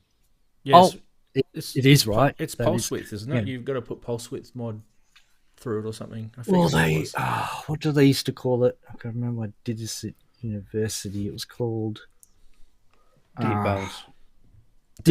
That's it. Yeah, debounce. That debouncing, yeah, back then. But except in software, it's a lot easier to do because you can do it with a combination of low sampling rate, and previous value checking.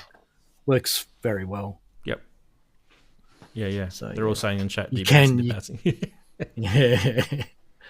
Yes. And the other thing that you can do with encoders too is if your encoder has been it's playing up and it's being a bit of a pain, some of them you can take them apart and put them back together, and you can clean them with some isopropyl or whatever, because they can get a bit grubby inside.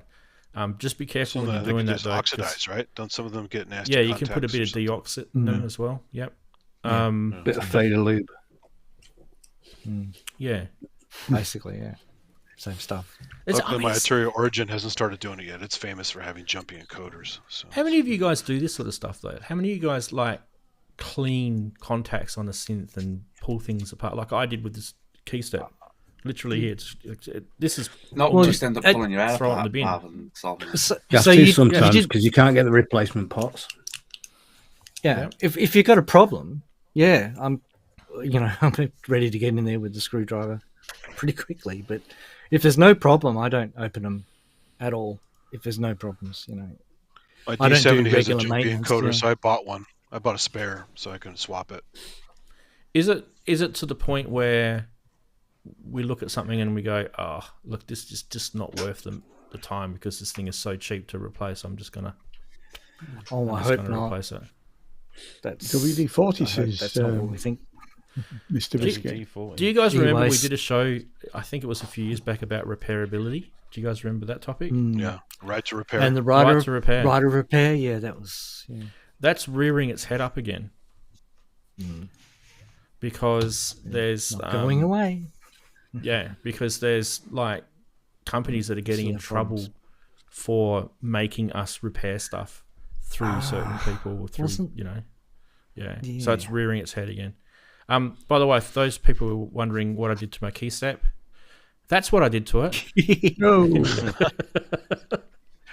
Some people just drop it on the ground to get that effect. Yeah, so you can see down the bottom you've got all those little rubber things. So all that's sitting on top of a circuit board. I just pulled all that off and then I just cleaned it with some alcohol and put it all back together, and it works perfectly. And if you don't believe me, there it is right there. It works. But Rance, you sort of know what you're doing with that stuff.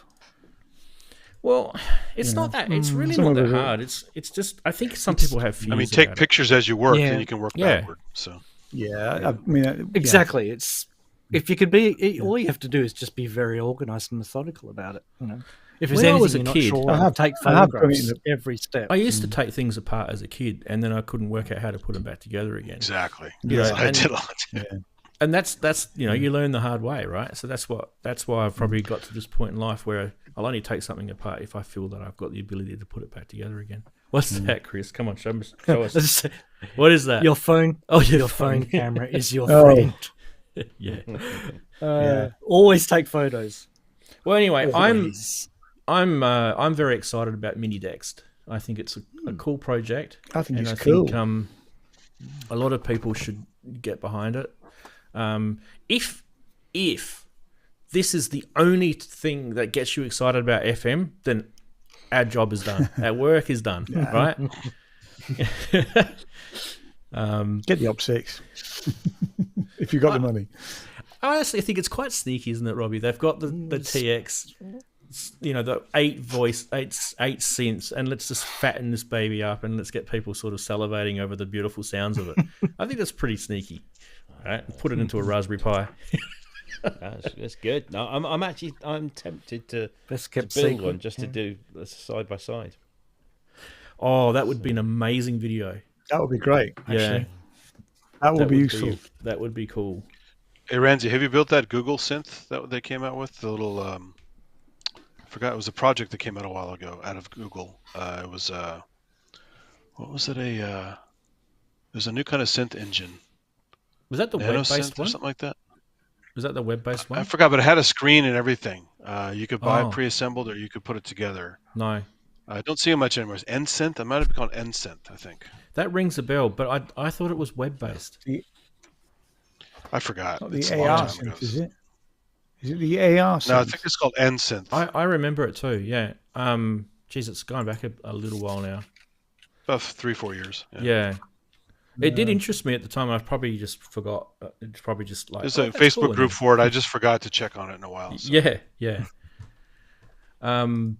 The other project that I'm interested in at the moment is kind of all the mutable stuff. So, basically, if you guys, if you're into modular, I know some of you guys aren't, but if you guys are into modular, it's me and you, Rob, and you're not scared of some of this DIY stuff, the mutable stuff is actually really cool fun. Yeah. Sorry, Rob. Sorry, Ian. Don't worry. It's all right. It's just that the other day I was sitting here and I was thinking to myself, I need a stages.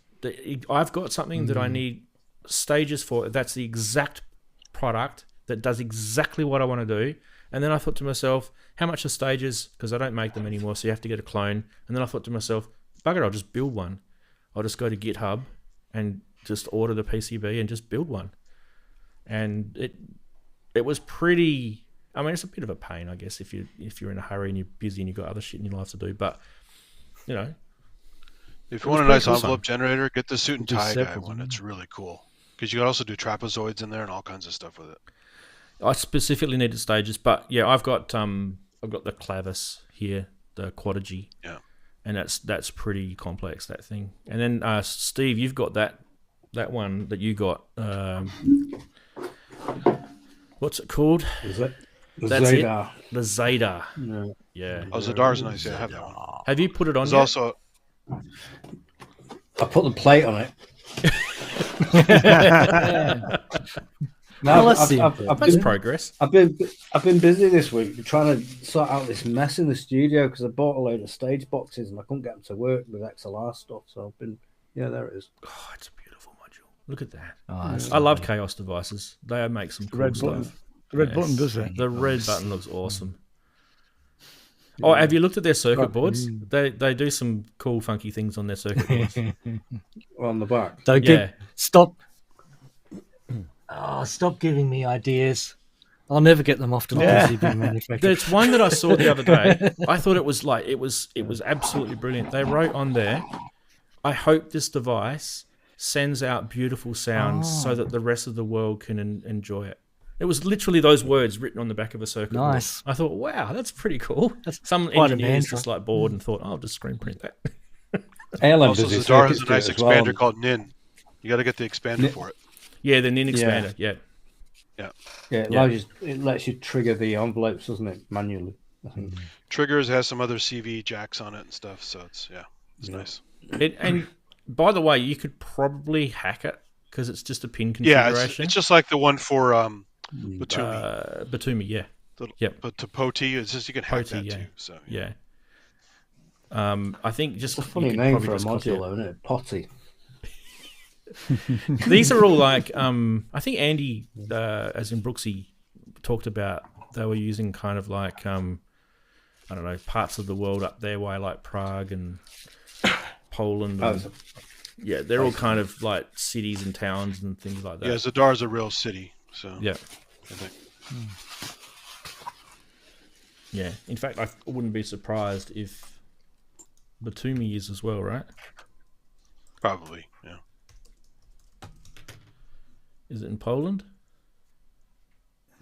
No. Where's Sadar? Is that in Poland?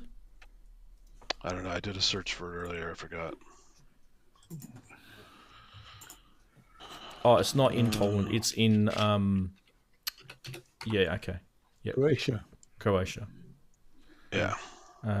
So Batumi might be in Croatia. Anyway, we nerd out on stupid stuff, right? We shouldn't be doing this on a live stream. It's a city in Georgia. There you go. So is Poti.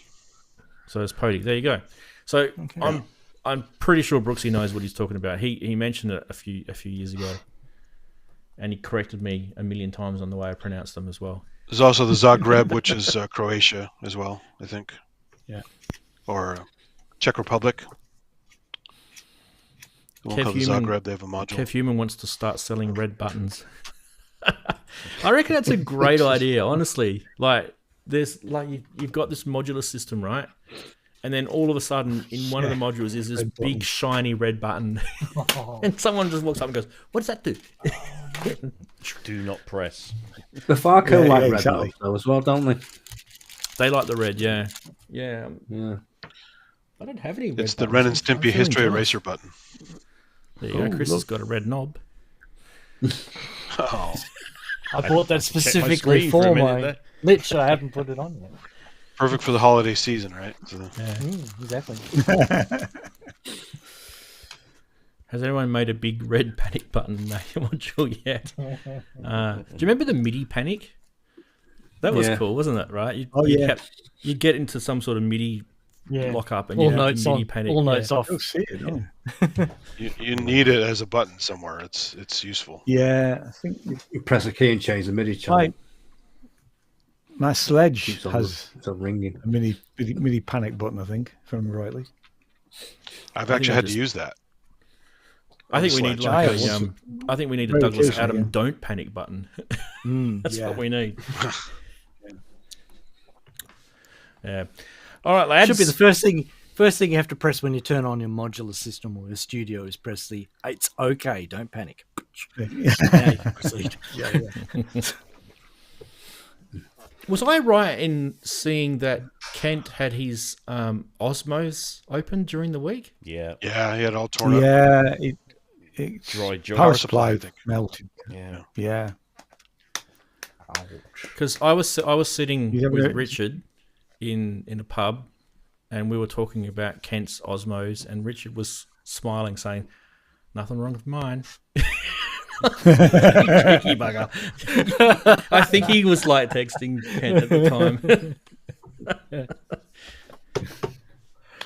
Kent's having a bit of a mare, hasn't he, with some of his gear at the moment? He has, yeah. But don't forget, he's the sort of guy that likes to do what I do, like with my key step. But he had a problem with the key at first, too. One of his keys wasn't working. And it's like, I had no problems with my Osmos, but he had key problems. Oh, he's saying it's fixed now. Cool. Good job, man. Yeah. Nice. That thing is scary, what's in there. So, better than a lot of us. The Strike Fet has a key combo panic. Yes, it does. I think you hold down the 4 patch buttons on top, and it does something. Is that what you're doing? Or is that how you select the MIDI channel? I think there was some special key combo thing anyway on the Strike Fet. That's what I have to do with my dishwasher to reset it. Yeah, I was using a MIDI controller with the software engineer. Yeah, I was using a MIDI controller with the Sledge, and I had to keep using the panic on it because it kept freaking out. Yeah. Well, the software on the Sledge is pretty poor, isn't it, really? Yeah, they got some issues. There's a tuning thing for sure. There were some patches that were way out of tune.